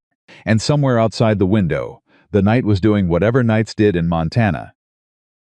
And inside the kitchen, everything was different from what it had been the day before, and different again from what it had been this morning, and she understood with the clear, full, practical certainty of a woman who has navigated enough of the world to know how its pieces move, that it was going to keep getting different still. She wrote for another 30 minutes. Then she banked the stove, gathered her papers into a careful stack, and went upstairs to plan the next 4 moves. In the sequence they would need to happen, the way she planned everything completely, carefully, and without a single wasted step. They left for the county seat 2 days later, before the sun was fully up. Evelyn had the provisioning plan done by the morning of the first day. 3 months of supplies, stretched to 5, organized by priority and substitution, written out clearly enough that Jack Dawson could execute it without her, if he needed to. She had handed it to him the evening before they left, standing in the kitchen, and he had taken it without a word, read through the first 2 pages with the slow attention of a man who took written instructions seriously, and then looked up at her with that flat, carefully neutral expression she had come to understand was his version of respect. "The men won't notice the difference," she said. "Not if it's done right. And I've written it so it can be done right." "What about the bread?" Jack said. "They notice the bread. There's enough flour for 3 weeks at current volume. After that, halve the daily amount and supplement with the grain porridge recipe on the last page. They'll complain for 2 days and then stop." Jack looked at the last page. He read the recipe. He turned back to the first page. "You trust me with this," he said. It wasn't quite a question. "I trust you with this," she said directly, without qualification. He stood with the papers in his hands for a moment, and something moved through his face that he managed quickly, the way a man manages something that catches him off guard. "All right," he said. He folded the papers into his breast pocket with the care of someone storing something valuable, and he walked out. And she heard him in the yard shortly after that, talking to Thomas in a voice that was lower and more specific than his usual register, and she knew he was already planning. The wagon road to the county seat took most of a day. Caleb drove and Evelyn sat beside him with the chronology she'd written, folded inside her coat and her hands in her lap. And they covered the first hour in the comfortable silence of 2 people who had stopped needing to fill silence to make it bearable. Then Caleb said, "Tell me about the lawyer. What we're looking for." "Someone who's handled property disputes before, not just inheritance or contract work. Someone who's appeared before the circuit court and knows the presiding judge's preferences. Someone who doesn't have a financial relationship with Holloway or anyone connected to Holloway." She paused. "And someone who won't make assumptions about who's doing the legal thinking." He glanced at her. "You mean someone who'll talk to both of us?" "I mean someone who'll talk to me," she said. "Some won't." He was quiet for a moment. "If they won't talk to you," he said carefully, "they aren't worth our time." She looked at him. He kept his eyes on the road, but the line of his jaw was set in the specific way that meant he'd said exactly what he intended, and wasn't softening it. "Thank you," she said. "Don't thank me, it's practical. You're the one who built the chronology. You're the one who understood the bank angle. Any lawyer who won't listen to you is a lawyer who's going to miss things, and I can't afford to have things missed right now." She turned and looked at the road ahead of them, and she kept her face neutral, and she let the feeling of that sentence, the simple, undecorated practical respect of it, settle somewhere in her chest, where she kept things that mattered. They found their lawyer on the 2nd Street they tried. His name was Daniel Foss, and he was younger than Evelyn expected, early 40s, lean, with the slightly distracted energy of a man who was always working 3 problems at once. His office was dense with papers, but they were organized, which she took as a good sign. He had appeared before the circuit court 11 times in the past year, according to the framed docket sheets on his wall, which she read while he shook Caleb's hand. When Caleb introduced her, Foss shook her hand too, without hesitation, and said, "Mrs. Whitmore, please sit down, both of you." She noted the both of you. She unfolded the chronology and set it on his desk without preamble, and said, "I've put together a documented account of the events as we know them, in sequence. I'd like you to read it before we talk, because it's more complete than anything we can give you verbally, and it will save us time." Foss looked at the papers, looked at her, and then pulled the chronology toward him and read it. She watched him read. He was a fast reader, not the skimming for highlights kind of fast, but the kind of fast that meant he was genuinely absorbing it. She could tell by the way his hand moved to them twice, the instinct to annotate. And the way he stopped at the same place she'd have stopped if she were reading it for the first time, the section about the bank hold date, predating the supper visit, the timeline implication. This hold was initiated 2 days before they sent men to the ranch, he said. Yes, and you identified that at the bank itself, not after. Yes. He looked at Caleb. Is she always like this? Caleb said without a moment's hesitation, yes. Foss set the papers down. He leaned back. He said Sutter's filing is legally thin. The disputed boundary claim as grounds for a credit hold is going to be very difficult for him to defend if the deed and water rights documents are as clean as you're saying. Because a third-party complaint doesn't meet the standard for triggering a financial instrument hold without a higher evidentiary bar than Sutter appears to have met. He paused. What it tells me is that he was betting you wouldn't challenge it fast enough. He was betting you'd spend your energy on the water rights dispute and miss the financial angle until it had done its damage. He bet wrong, Evelyn said. Foss looked at her steadily. Yes, he said, he did. They were in Foss's office for 2 hours. By the time they left, the filing was drafted a formal challenge to Sutter's complaint on the material misrepresentation to a financial institution, combined with a request for emergency review of the credit hold based on the documented timeline, showing the complaint's basis was factually unsupported by any surveyed boundary finding. Foss would file it the next morning when the court opened. He estimated the emergency review would take 4 to 7 days. In the wagon on the way back, Caleb drove in silence for the first 20 minutes. Evelyn let him have it. Then he said 4 to 7 days. It could be faster, she said. Foss knows the clerk. He'll push for the short end. And if Crane moves on something else while we're waiting, then we document that too, she said. Every move he makes from here is another piece of evidence. He's in the position now of having to keep advancing a scheme that's being recorded. Caleb was quiet again for a moment. You knew all of this, he said. Before Foss confirmed any of it, you already knew. I suspected, she said. Knowing and suspecting are different. Close enough.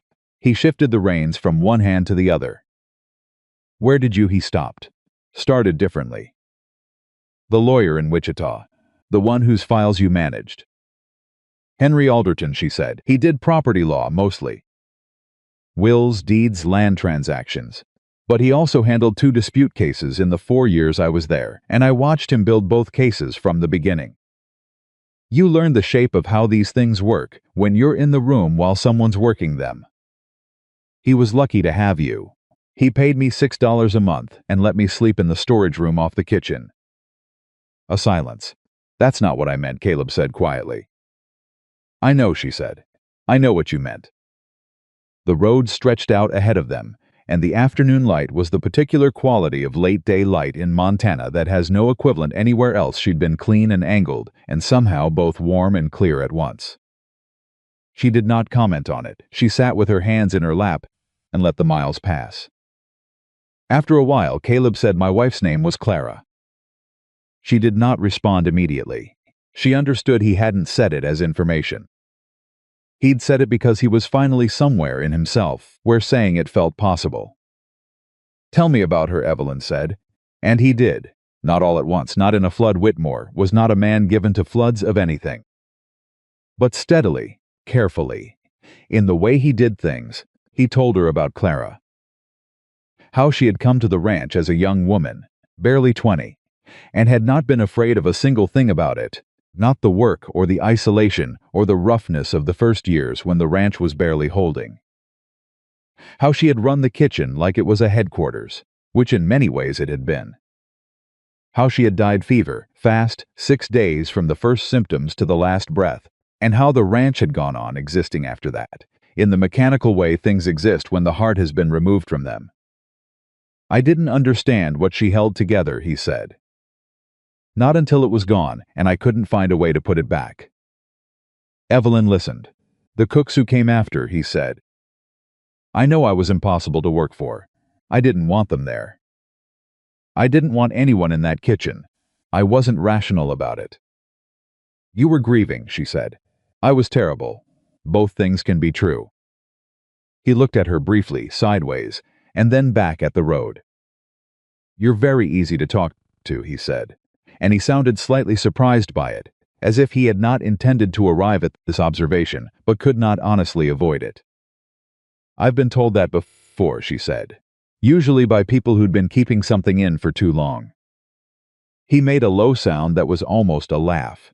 She had not heard anything close to that from him before, and it settled something in her that she hadn't realized was waiting to be settled. They got back to the ranch after dark. Thomas met them in the yard and took the horses, and he looked between them, that quick, perceptive look he had, the one she'd come to rely on without fully knowing she'd come to rely on it, and then he said simply, Jack had supper kept warm. Both of you. Jack had, in fact, kept supper warm in the oven, and had additionally, apparently entirely on his own initiative, set 2 places at the small table in the kitchen rather than the big dining table. Which meant that the men had already eaten and cleared, and what remained was specifically for the 2 of them. She found this so unexpectedly thoughtful that she stood in the kitchen doorway for a moment, looking at it before she could move. Caleb came in behind her and saw it too. He said nothing, but he hung his hat on the hook by the door and pulled out the chair and waited. She sat down, he sat across from her. They ate together in the kitchen, in the quiet of a house that had gone to sleep around them, and it was the most ordinary thing in the world, and simultaneously one of the most significant, and neither of them said anything about what it was. Because they were both people who understood that some things are more real when they are not spoken. The response from Foss came on the 4th day. Thomas brought the letter from town at mid-morning, and the look on his face when he handed it to Evelyn told her it was something. She took it to the kitchen and opened it and read it standing at the counter. Foss had filed the challenge. The circuit court clerk had accepted it for emergency review. But there was more, and this was what Thomas's face had been about.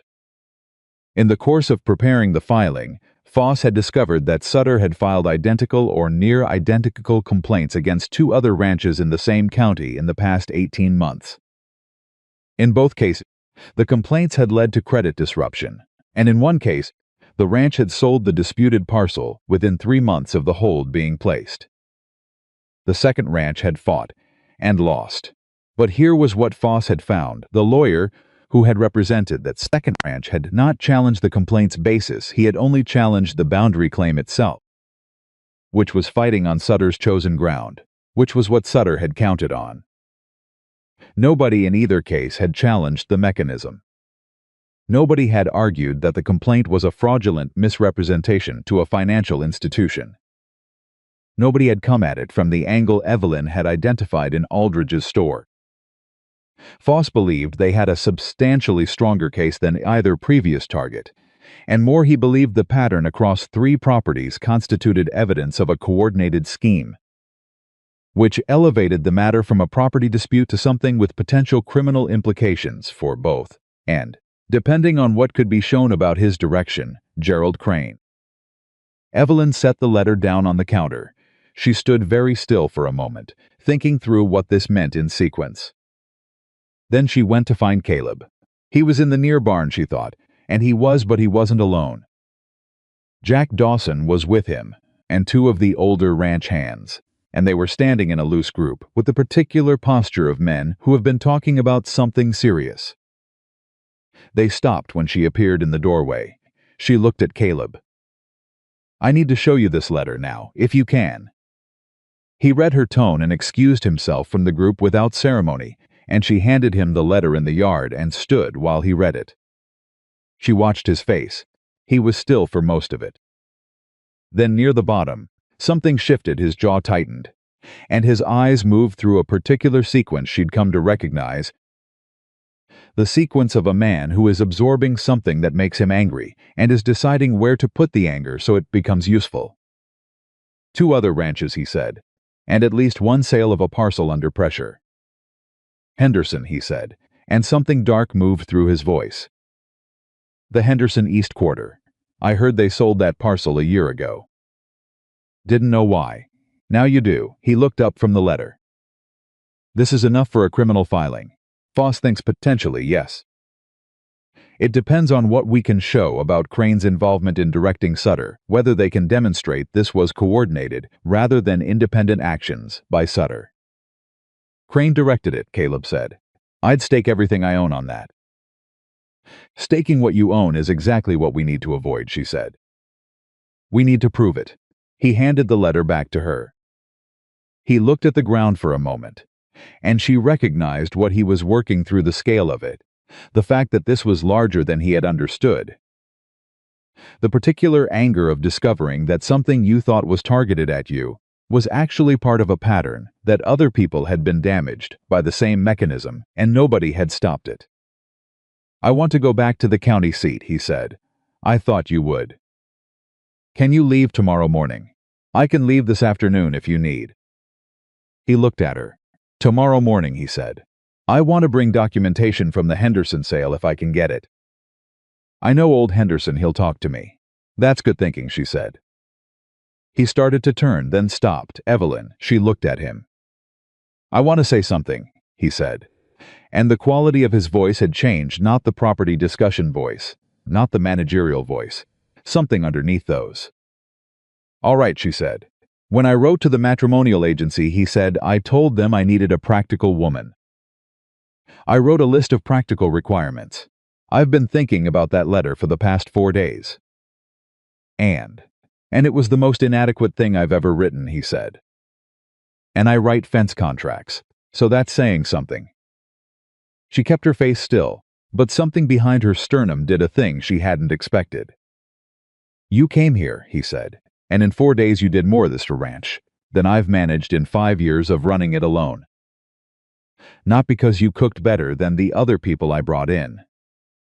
Because you saw what was happening and you knew what to do about it, and you did it without waiting to be asked or given permission. He paused. I've been alone a long time, Evelyn. I forgot what it felt like to have someone in my corner who wasn't afraid of the fight. She held his gaze. I've been fighting my whole life, she said. I'm very practiced at it, I know that now. He held her eyes for another moment. I just wanted you to know that I see it, that I see you. He cleared his throat. That's all I wanted to say. The yard between them was very quiet. Thank you, she said, and she meant it in all the registers that phrase could carry when said by a woman who had spent most of her life being overlooked to a man who was telling her plainly that he did not intend to overlook her anymore. He nodded, turned and went back toward the barn. She stood in the yard with Foss's letter in her hand and the late morning light on her face, and she breathed carefully once. Then she went to tell Thomas they'd be leaving in the morning and to ask Jack whether the provisioning situation was holding. It was holding. Jack told her this with the brisk, slightly defensive efficiency of a man who had been surprised by his own competence and was not prepared to discuss it. He had adapted 2 of her substitutions, and the men had not complained, or rather, Pete had complained once about the porridge, and Walt had told him, in terms Jack described as thorough, exactly where he could put his complaint. She thanked Jack for the supper the other night, the kitchen table, the 2 kept warm plates. He looked at the wall beside her head. I don't know what you're talking about, he said. Of course, she said. Neither do I. The second trip to the county seat was different from the first. Caleb had ridden over to the Henderson property the evening before and come back with old Carl Henderson in the wagon beside him, a man in his late 60s, angular and white-haired.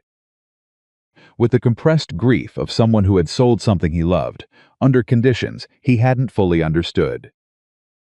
Henderson had the parcel sale documents with him, including the original complaint Sutter had filed, which was, as Foss confirmed when they arrived the next afternoon, nearly word for word identical to the complaint filed against Whitmore Ranch. The same language, the same structure, the same specific financial mechanism. Foss, reading the 2 complaints side by side, said, "This is the same document with different names." He didn't even bother to change the phrasing. Henderson, who had driven 2 hours to sit in a lawyer's office and look at the document that had cost him a piece of his family's land, said in a very quiet voice, I wish I'd known.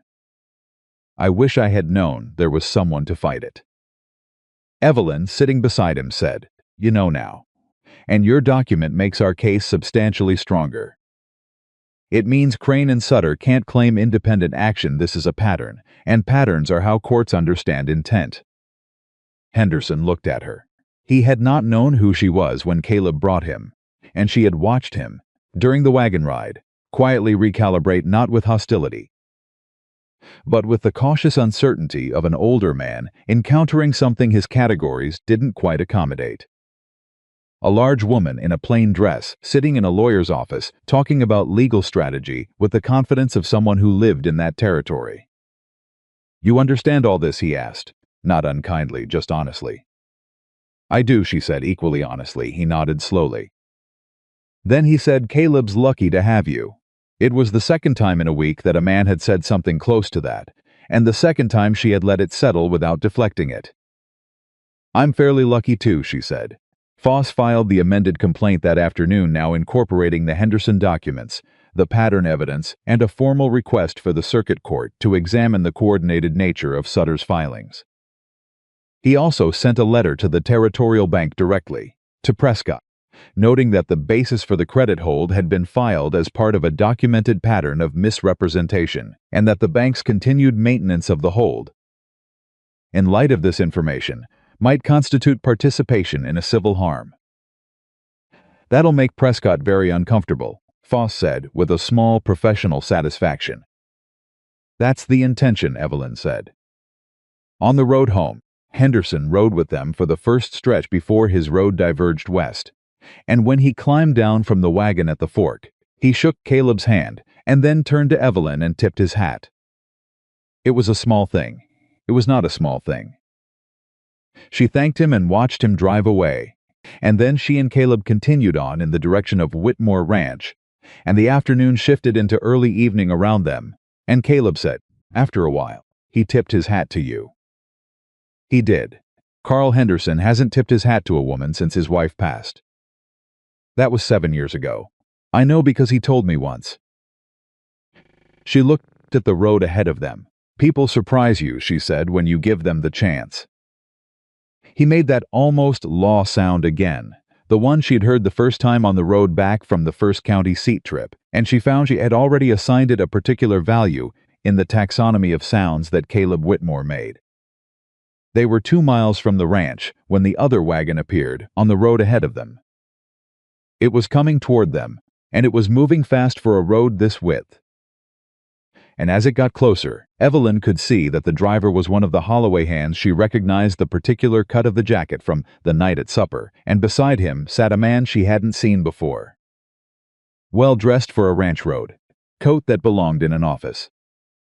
Gerald Crane. She knew it before Caleb said it, from the way Caleb's whole body changed, the subtle hardening, the gathering of something. The way a man squares his shoulders when the thing he's been expecting arrives ahead of schedule. "That's Crane," Caleb said. "I know," she said. Crane's wagon slowed as it approached them, and Crane raised a hand in the civil gesture of a man who operates at the level of pleasantries regardless of what is actually happening. He was perhaps 55, well-maintained, with the smooth assurance of someone who had not been surprised in a long time. He looked at Caleb with the specific warmth of a man who believes he has already won. Then he looked at Evelyn. She watched him take her in the size of her, the plain dress, the fact of her sitting in the wagon beside Caleb coming from the direction of the county seat, and she watched him file her away in the same instant, the same fraction of a second, in the category where men like Gerald Crane filed women like Evelyn Hartwell. Not a factor. She let him file her there. She kept her face neutral and her hands still, and she met his eyes with the mild, attentive expression of a woman who is listening and thinking nothing in particular. "Whitmore, Crane from town?" "County seat," Caleb said. Something moved across Crane's face, small, controlled. He recovered it immediately. "Long drive for a weekday." "Hope it was worth the time." "It was," Caleb said. "Stopping by to see if you'd reconsidered the North Quarter," Crane said. Easy and conversational, the way a man makes a threat sound like a courtesy. "Holloway's prepared to make a generous offer. The North Quarter's not for sale," Caleb said. "Things change," Crane said. "Circumstances change." A man's situation can shift faster than he expects. Not mine, Caleb said. Crane's eyes moved to Evelyn again briefly, and she saw in them the particular assessment of a man who is deciding whether a thing is worth addressing. He decided it wasn't. He smiled pleasantly. Well, you know where to find us when you change your mind. He clicked his horses forward, and the wagon moved past them, and Evelyn did not watch it go. She watched Caleb. Caleb watched the wagon pass, and then he looked straight ahead, and his hands on the reins were very steady. And she could see in his profile the same thing she had seen when he'd read Foss's letter, the controlled processing of anger into something that could be used. He doesn't know yet, she said quietly. About Foss's filing. About Henderson. He went to the ranch to find you there, and instead he found Jack. Jack would have told him nothing. She paused. He looked at me twice, I noticed. He put me in a category. Caleb turned and looked at her. I know what category. It's going to cost him, she said. Caleb held her gaze for a long moment. And in the specificity of what passed between them in that moment was something that would have been very difficult to put into language, the shared understanding of two people who have been fighting the same fight from the same position, who know exactly what the other has staked, and who have arrived, without discussing it, at the same certainty about how it ends. Yes, he said. It is. He faced forward. She faced forward. And the ranch came into view ahead of them, the lights in the windows already burning against the darkening evening, and from the kitchen window she could see the movement of someone. Thomas, she thought. From the shape of the shadow, and the whole of what she had built in 8 days in that broken kitchen and that empty household was there, present, lit from the inside. Hers. She did not let herself say it out loud, not yet, but she thought it with the full, clear weight of a woman who has earned the right to claim a thing. Theirs. The wagon rolled into the yard and Thomas came out of the barn before they had fully stopped, and his face when he saw them, the relief in it, the genuine gladness hit her somewhere unexpected. Jack got a telegram, Thomas said, this afternoon. From Foss. What did it say? Caleb asked. Thomas looked between them. The emergency review came through early. The credit hold has been lifted. Prescott sent word to Aldridge this afternoon. He paused. And there's something else. Foss says the circuit court clerk wants to talk to both of you. There's a judge who wants to hear the full case in 3 weeks. He looked at Evelyn directly. He said to make sure Mrs. Whitmore is in that courtroom. In the yard, in the evening quiet, with the horses blowing gently and the kitchen light in the window, and Thomas's face open and certain and waiting, Evelyn Hartwell let that sentence land where it landed. He said to make sure Mrs. Whitmore is in that courtroom. She was going to be in that courtroom, not as a woman who had come to manage a household, not as an arrangement that had served a practical purpose, as the person who had understood what was happening when nobody else had, who had built the documentation that made the case possible, who had sat in a lawyer's office and driven to a county seat and read a banker's body language, and listened at a supper table, and turned all of it into something that was going to stand up in front of a judge. As herself, she said, in a voice she kept even because that was who she was, and she was not going to change that now just because something mattered. Tell Jack to make sure there's supper waiting. We'll be in 10 minutes. Thomas nodded and went. Caleb climbed down from the wagon and came around to her side and held up his hand. She looked at his hand. She took it. He helped her down, and then he did not let go immediately, and she did not pull away. And they stood in the yard in the early dark for a moment that neither of them named but both of them understood was being crossed not from one thing to another, but from something uncertain into something that was no longer uncertain at all. 3 weeks, he said. 3 weeks, she agreed. We'll be ready. We already are, she said. And she walked toward the kitchen door, toward the warmth and the light and the sound of Jack's boots on the floor within, toward the life she had begun, without ceremony and without apology, to build. The 3 weeks before the hearing moved the way time moves when everything is at stake, fast in the days, slow in the nights, with a quality of alertness to each hour that made ordinary things feel weighted with significance. Evelyn cooked, She planned. She met with Foss twice more, once in the county seat and once when he rode out to the ranch to review the final documentation. And she sat across from him at the kitchen table, with her chronology spread between them, and walked him through every piece of it in the sequence she'd built, answering his questions with the precision of someone who had lived inside this material for 3 weeks and knew every corner of it. Foss, on his second visit, sat back at the end of their session and said, "Mrs.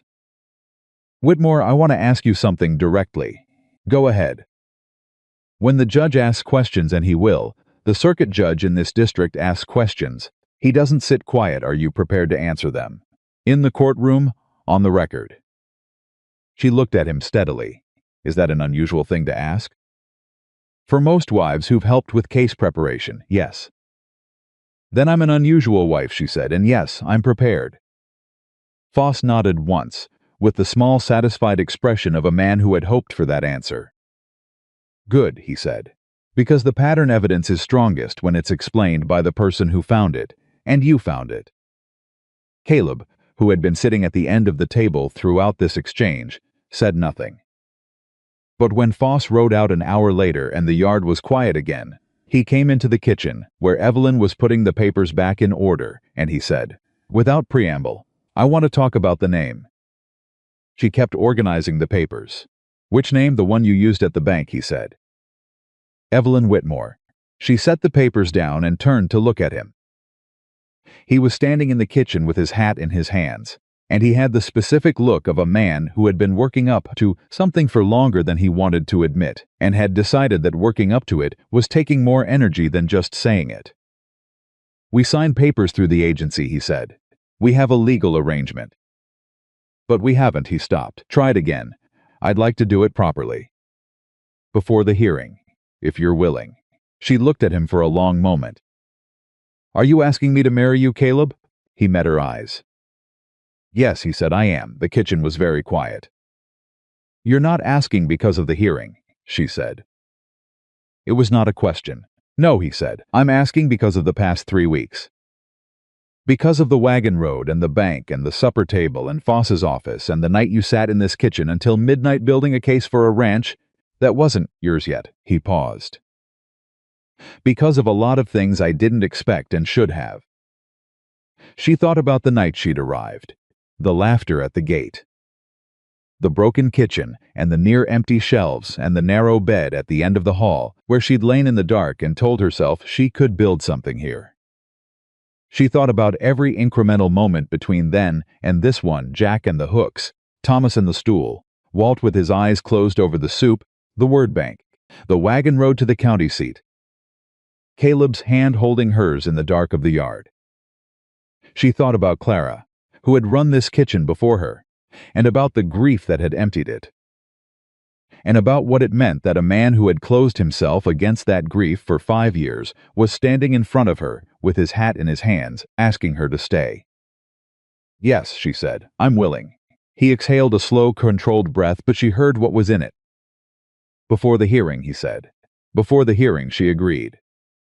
They married 4 days before the courthouse date, in the front room of the ranch house, with Thomas Reed and Jack Dawson as witnesses, and the circus preacher who passed through every 6 weeks, making the occasion official and brief. Hector stood in the doorway because he said he was just passing through, which nobody believed but everyone allowed.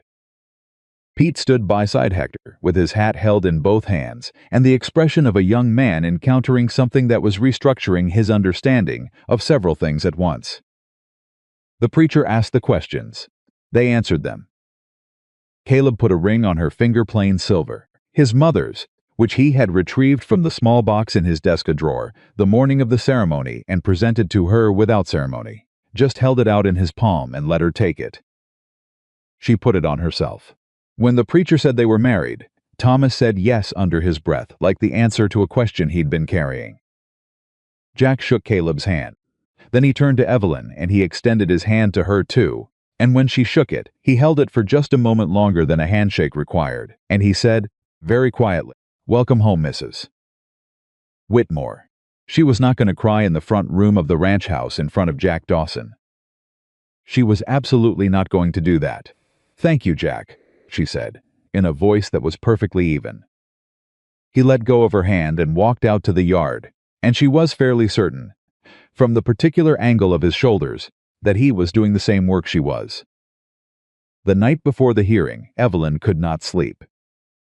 She lay in the room that was now fully hers, their room, the room where Caleb's boots stood beside hers near the door, and his jacket hung on the hook next to her coat, and she stared at the ceiling and ran through everything she knew in the sequence she had built. The way she always did before something significant, making sure nothing was missing, making sure every piece was where it needed to be. She knew the chronology by heart. She knew Foss's filing by heart. She knew the Henderson comparison documents by heart. She knew what she had heard at the supper table, and how it aligned with the timeline, and why that alignment mattered. She knew the mechanism Crane and Sutter had used, and she knew why that mechanism had failed the way they hadn't anticipated, because they had not anticipated her.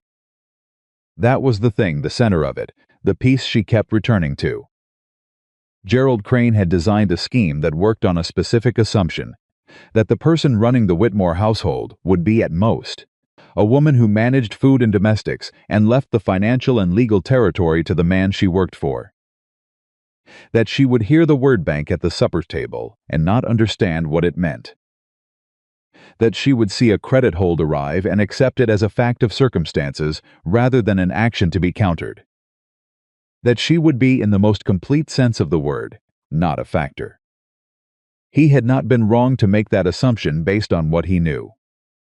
He had been catastrophically wrong about Evelyn Hartwell. She lay in the dark and she felt the ring on her finger, and she listened to Caleb breathing beside her slow, even, either asleep or doing a convincing imitation of it, and she let herself, privately, in the quiet of the room, be certain. Not arrogant, not boastful, certain. The courthouse in the county seat was larger than she expected, and more crowded. Foss had told them that the circuit judge, a man named Aldous Merchant, drew attention when he held open hearings, because he had a reputation for not being managed by the established interests in the territory, which made him either deeply respected or deeply inconvenient, depending on who you were. Today's gallery was full ranchers, townspeople, a scattering of men she didn't recognize who had the look of people who had traveled specifically to be present. Carl Henderson was there in the third row, with his hat on his knee. He nodded when he saw Evelyn come in, a small deliberate nod that meant more than it looked like. The Holloway contingent was on the other side of the gallery, Crane, and two men she recognized from the supper table, and beside them Sutter, the lawyer, who was a compact, careful-looking man in his 40s, with the particular stillness of someone running calculations. Sutter looked at Evelyn when she came in. She sat down, arranged Foss's documents in her lap in the order she needed them, and did not look back at Sutter. Foss leaned over and said quietly, "Merchant opens cold." "No pleasantries." "I'm ready," she said. Judge Merchant was a man of perhaps 60, with close-cut white hair and the kind of face that had been imposing for so long it had stopped requiring effort. He opened the session the way Foss had promised, without pleasantries, without ceremony, with the brisk directness of someone who had too much to do and intended to do all of it. He read the filing. He asked Foss 3 specific questions. Then he looked across at Sutter and said, "Counselor Sutter, respond to the pattern allegation." Specifically, Sutter rose. He was smooth, she gave him that. He had the fluent confidence of a man who had stood in many rooms and been the most prepared person in them. He argued that the 2 filings were similar in form, because legal complaints in property matters use standard language. That similarity of structure did not imply coordination. That the Whitmore complaint was a legitimate response to a genuine boundary uncertainty. Merchant listened without expression. Then he said, "Who filed the boundary uncertainty claim?" "My client's foreman, Gerald Crane, identified the potential discrepancy and—" "The original filing is in your name, Counselor." A very small pause. "As the legal representative of my client's interests, I filed on his behalf based on—" "Did you conduct an independent survey before filing?" Sutter's smoothness developed a hairline fracture. A survey wasn't required at the preliminary complaint stage. You filed a complaint asserting a boundary discrepancy as grounds for a financial instrument hold, Merchant said, with the specific patience of a man who is not actually being patient, without conducting a survey to establish whether the discrepancy existed. The standard for a preliminary complaint, I know the standard, Merchant said. I've been setting standards in this district for 14 years. He looked down at the documents on his bench. I'm going to ask you to sit down, counselor, while I hear from the other side. Sutter sat. Foss presented cleanly and quickly the timeline, the documents, the Henderson comparison, the bank hold mechanism, the sequence of events. He had a gift for linear argument, Evelyn thought. Watching him, he built the case the way she built a supply plan, piece by piece in logical order, each element supporting the next. Then Merchant looked up and said, "Who compiled this chronology?" Foss said, "My client, Mrs. Whitmore." Merchant looked at her directly. "Mrs. Whitmore, come forward." She stood, gathered her documents, and walked to the front of the courtroom. She was aware of the gallery behind her, the weight of the room, the attention in it, and she was aware of Crane's eyes on her back, and she was aware of Caleb, who had risen slightly from his seat when she stood, an instinct he probably didn't know he had. She stood in front of Merchant's bench, and she looked at him steadily, and he looked back at her with the flat, accessorial attention of a man who had seen a great many things and was reserving judgment on this one. "Tell me how you identified the credit hold as connected to the supper visit," he said. "In your own words, not legal language," she told him. She told him about the Holloway men at the table, the conversation she'd overheard, the specific words bank and pressure and past autumn. She told him about going to Aldridge's store the next morning and finding the hold, and about reading the date on the notice and understanding the timeline. She told him about Prescott at the bank, the papers held at the wrong angle, the door on his left that he'd tried not to look at. She told him plainly and in order, without embellishment, without legal framing, the way she would tell someone at her kitchen table. The courtroom was completely quiet. Merchant listened without interrupting. When she finished, he said, "What did you do with that information the night you gathered it?" "I went to Mr. Whitmore's office and told him everything I'd heard. I recommended we go to the bank the next morning, and that night I started writing the chronology." Why the chronology? Because in my experience, the difference between a complaint and a case is documentation. A complaint is someone saying a thing happened.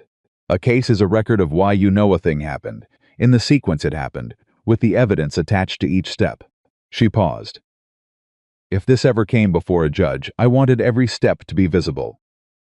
Merchant looked at her for a long moment. "Were you trained in law?" he said. "No," she said. "I managed the household and files for a property lawyer in Wichita for 4 years. I listened while he worked. Apparently you listened well." "He was good at what he did," she said. "It wasn't difficult to learn from him." Something moved across Merchant's face, not a smile, but the controlled vicinity of one. "Sit down, Mrs. Whitmore," he said. "Thank you." She walked back to her seat. She did not look at the Holloway side of the gallery. She sat down and put her documents in order and kept her face neutral. Caleb's hand, without ceremony, came across and rested over hers on the documents. She did not move. Merchant spent the next 40 minutes working through the case with the systematic attention she had hoped for, asking Foss sharp questions, asking Sutter sharper ones, reviewing the Henderson documents with a specific attention to the identical phrasing that Foss had flagged. He called Henderson to speak briefly, and Henderson was plain and direct and said what he knew without dressing it, and Merchant listened to him with the same weight he'd given everything else. Then he sat back. The courtroom was very quiet. "Sutter," Merchant said, "I'm going to say something on the record that I don't say lightly. The filings in this matter, reviewed against the Henderson precedent and the documented timeline provided by Mrs. Whitmore, constitute, in my assessment, a pattern of misrepresentation to a financial institution for the purpose of engineering property distress. That is not a boundary dispute. That is not a standard commercial negotiation. That is fraud. Sutter had gone very still. I am referring this matter to the Territorial Attorney for Criminal Review, Merchant continued. I am issuing an immediate order vacating the credit hold and expunging the complaint from Whitmore Ranch's financial record. I am also issuing a notice to the Territorial Bank regarding Prescott's office's role in maintaining a hold after the basis. For that hold was being actively disputed, they will want to cooperate with the review. He looked at the gallery with the specific authority of a man who had said difficult things in public many times. Gerald Crane, you are named in this referral. I would strongly advise you to speak with your own counsel before this week is out. From the gallery, where Gerald Crane had been sitting with the composed assurance of a man who believed the room would resolve in his favor, there came a silence that was a different quality than the silence that had preceded it. Evelyn heard it. She did not turn around to see his face. She was looking at Merchant's bench, and then at Foss, who was making a note with the controlled efficiency of a professional who does not celebrate early, and then at Carl Henderson in the third row, who had his hands folded on top of his hat and his head slightly bowed, not in defeat but in the posture of a man absorbing something he has waited a long time to hear. She thought about his East Quarter. She thought about how you sold something that had been your family's, because you didn't know you could fight and win. She thought about Durant in Kansas and the 20 farming families who had not known until it was almost too late, and the way the outcome had changed completely when someone understood the shape of the scheme they were inside. Merchant closed the session. The gallery began to move. Caleb stood, and she stood beside him. Foss was shaking Caleb's hand and saying something about the referral and the timeline, and around them the room was doing the complicated thing rooms do after something significant has been decided. People reorganizing themselves around the new reality. Sutter left quickly without speaking to anyone. The two Holloway hands followed him. Crane did not leave quickly. She felt him before she saw him, the approach of someone moving with the specific quality of controlled anger that has been dressed in civility for long enough to be unstable. She turned. Crane was 3 feet away. He was looking at Caleb, but the look included her, and it was the first time she had been fully included in one of his looks, not as background, not as a category he'd dismissed, but as someone he had identified too late, as the thing that had undone him. Whitmore, he said. Caleb looked at him. Your wife, Crane said, and the word came out with the particular weight of a man who had not expected to have to say it with respect, and was furious at being required to, is not what I expected. Caleb held his gaze. She isn't. Crane looked at Evelyn then. Directly, without the category he'd filed her in, because that category had proved itself useless. She met his eyes. She kept her face exactly what it was, not triumphant, not cold, not forgiving. Simply present.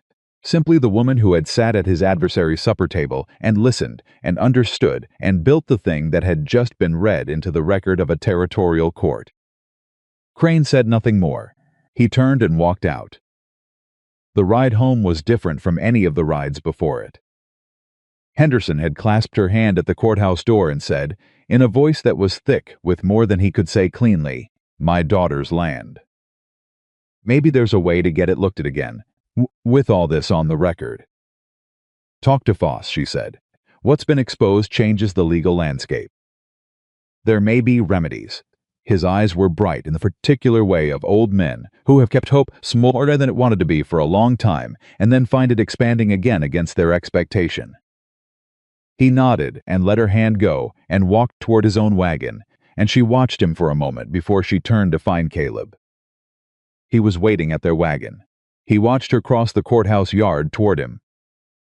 And as she got closer, she could see on his face the particular expression she had come to understand was how he looked when something was larger than his usual containment could fully manage the eyes more open. Than usual, the jaw slightly soft rather than set. He held out his hand. She took it. He helped her up, and then he climbed up beside her, and they sat for just a moment before he picked up the reins, the courthouse yard still active around them, and he said, Evelyn. Yes, I want to say something, and I want to say it right. All right. He was quiet for a moment. And she understood he was doing what he always did, working out the true shape of the thing, before he committed to saying it, because for Caleb Whitmore, words were not casual instruments. "You came to this ranch as a stranger," he said. "You came because you had nowhere else and I had a need, and we were both practical enough to make an arrangement out of that." He paused. "And what you have done in 8 days, and then 3 weeks, and today in that courtroom, is not something I can account for with the word arrangement."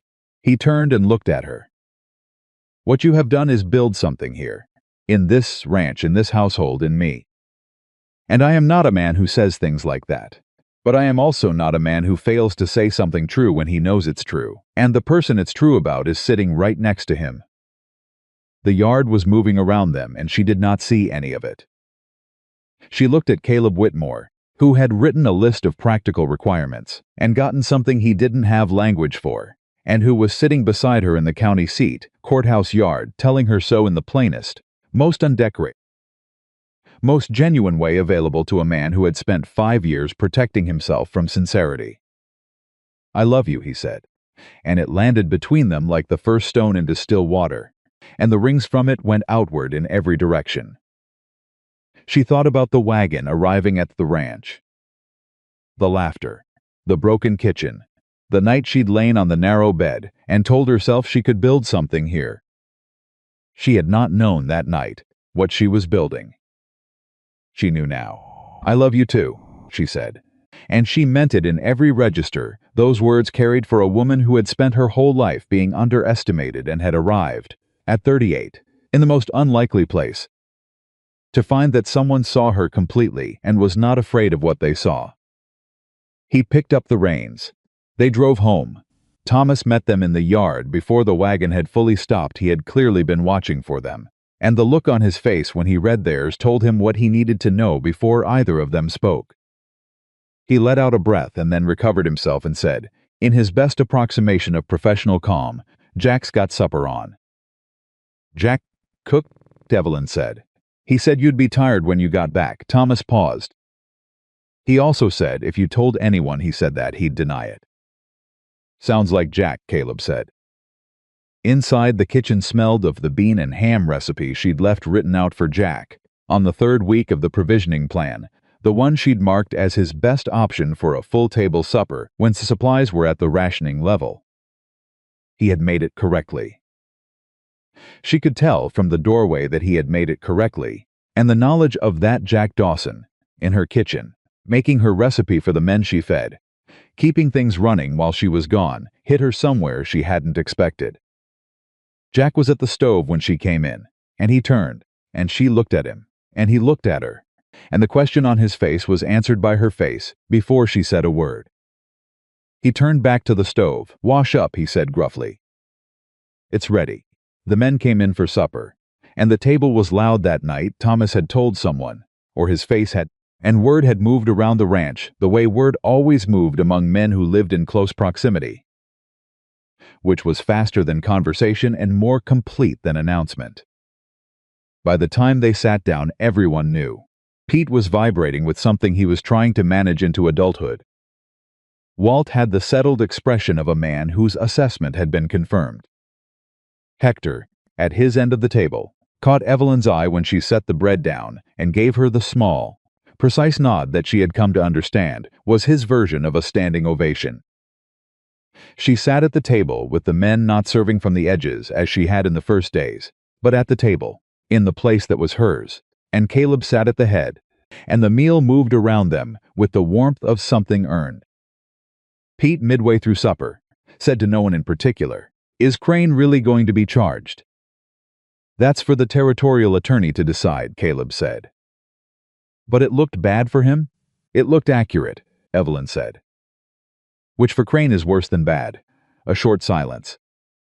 Then Thomas made a sound that was entirely a laugh and entirely suppressed. And then Walt didn't suppress it, and the table broke open, and even Jack, at the far end, pressed his lips together in the way she'd learned to translate. After supper, after the men had gone and Thomas had, for the 3rd time now, cleared plates without being asked and carried them to the basin and gone to bed, and Jack had followed with the particular dignity of a man who will not be thanked. Evelyn and Caleb sat alone at the kitchen table in the quiet of the ranch night. She had her hands around a cup of coffee. He had his hat off. The lamp between them was the same lamp that had been there the first night, when she'd sat alone in this kitchen after supper and listened to a house that hadn't yet decided what she was to it. She thought about that night now, and about the distance between that night and this one, and about how distance worked in lives, how sometimes you crossed enormous territory in a very short time. And the steps felt ordinary while you were taking them, and it was only when you stopped and looked back that you understood how far you'd come. "I've been thinking about what comes next," she said. "Tell me, Henderson's land. If Foss can build a case for recovery of property sold under fraudulent pressure, there may be other ranches in the same position. If Crane and Sutter did this 3 times that we know of, they likely did it more." She cupped her coffee. "Someone needs to document it. Talk to the families. Build the same kind of record I built for us." He looked at her. "You're proposing to do that. I'm proposing we help do that. With Foss, with Henderson, who has standing now and knows the others better than we do." She met his eyes. "What was done to us was done to other people who didn't have someone at their supper table who knew what they were hearing. I can't do anything about the past, but I can help with what comes next." He held her gaze. "You know what you are," he said quietly. "I have a general sense," she said. "You're the most capable person I've ever had a conversation with," he said. "Including every man I've done business with in 20 years of running this ranch." She did not deflect it. It sit in the air between them, and she said thank you. He reached across the table and took her hand, and they sat together in the kitchen that had been broken when she arrived, and was not broken anymore, in the house that had been emptied by grief and was not empty anymore, on the ranch that had been running on survival and was beginning now to run on something more. Outside, Montana was doing what Montana did in the late evening, the particular quality of the dark there, the specific size of the sky, the sound of the land settling into night.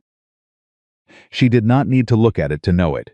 She had learned it in the weeks she'd been here, the way you learn a place when you're paying full attention, which she always was. She thought about the women who would come after the ones on other ranches, in other broken kitchens, in other arrangements that had been made out of practicality and necessity. The ones who would arrive carrying everything they owned in a single bag, stepping down off wagons into laughter, lifting their chins, because there was nothing else to do. She thought about what she would say to them if she could, what she knew now that she had not known when she arrived. She would say, "The kitchen is not where they put you to keep you from mattering. The kitchen is where everything that matters begins." She would say, "The people who underestimate you are not your obstacle. They are your advantage." She would say, "Build it anyway. Build it with broken tools and near-empty shelves and a stove that doesn't fully work. Build it in the dark before anyone else is awake. Build it quietly and carefully and without waiting for permission. And one day, not immediately, not easily, but certainly the people who laughed at you when you arrived will be the ones standing in the yard telling newcomers who you are." She would say, "I know, because that happened to me." She would say, "I am Evelyn Whitmore, and I built something here that nobody expected, on a ranch that needed exactly what I had to give, in a life I chose and earned and made entirely my own." She looked at Caleb across the kitchen table, her hand in his, the lamp between them, the ranch quiet around them. She did not say any of those things aloud. She didn't need to. She was already living them, fully, without apology, in the only place that had ever felt completely like home. And that was enough, more than enough, it was everything.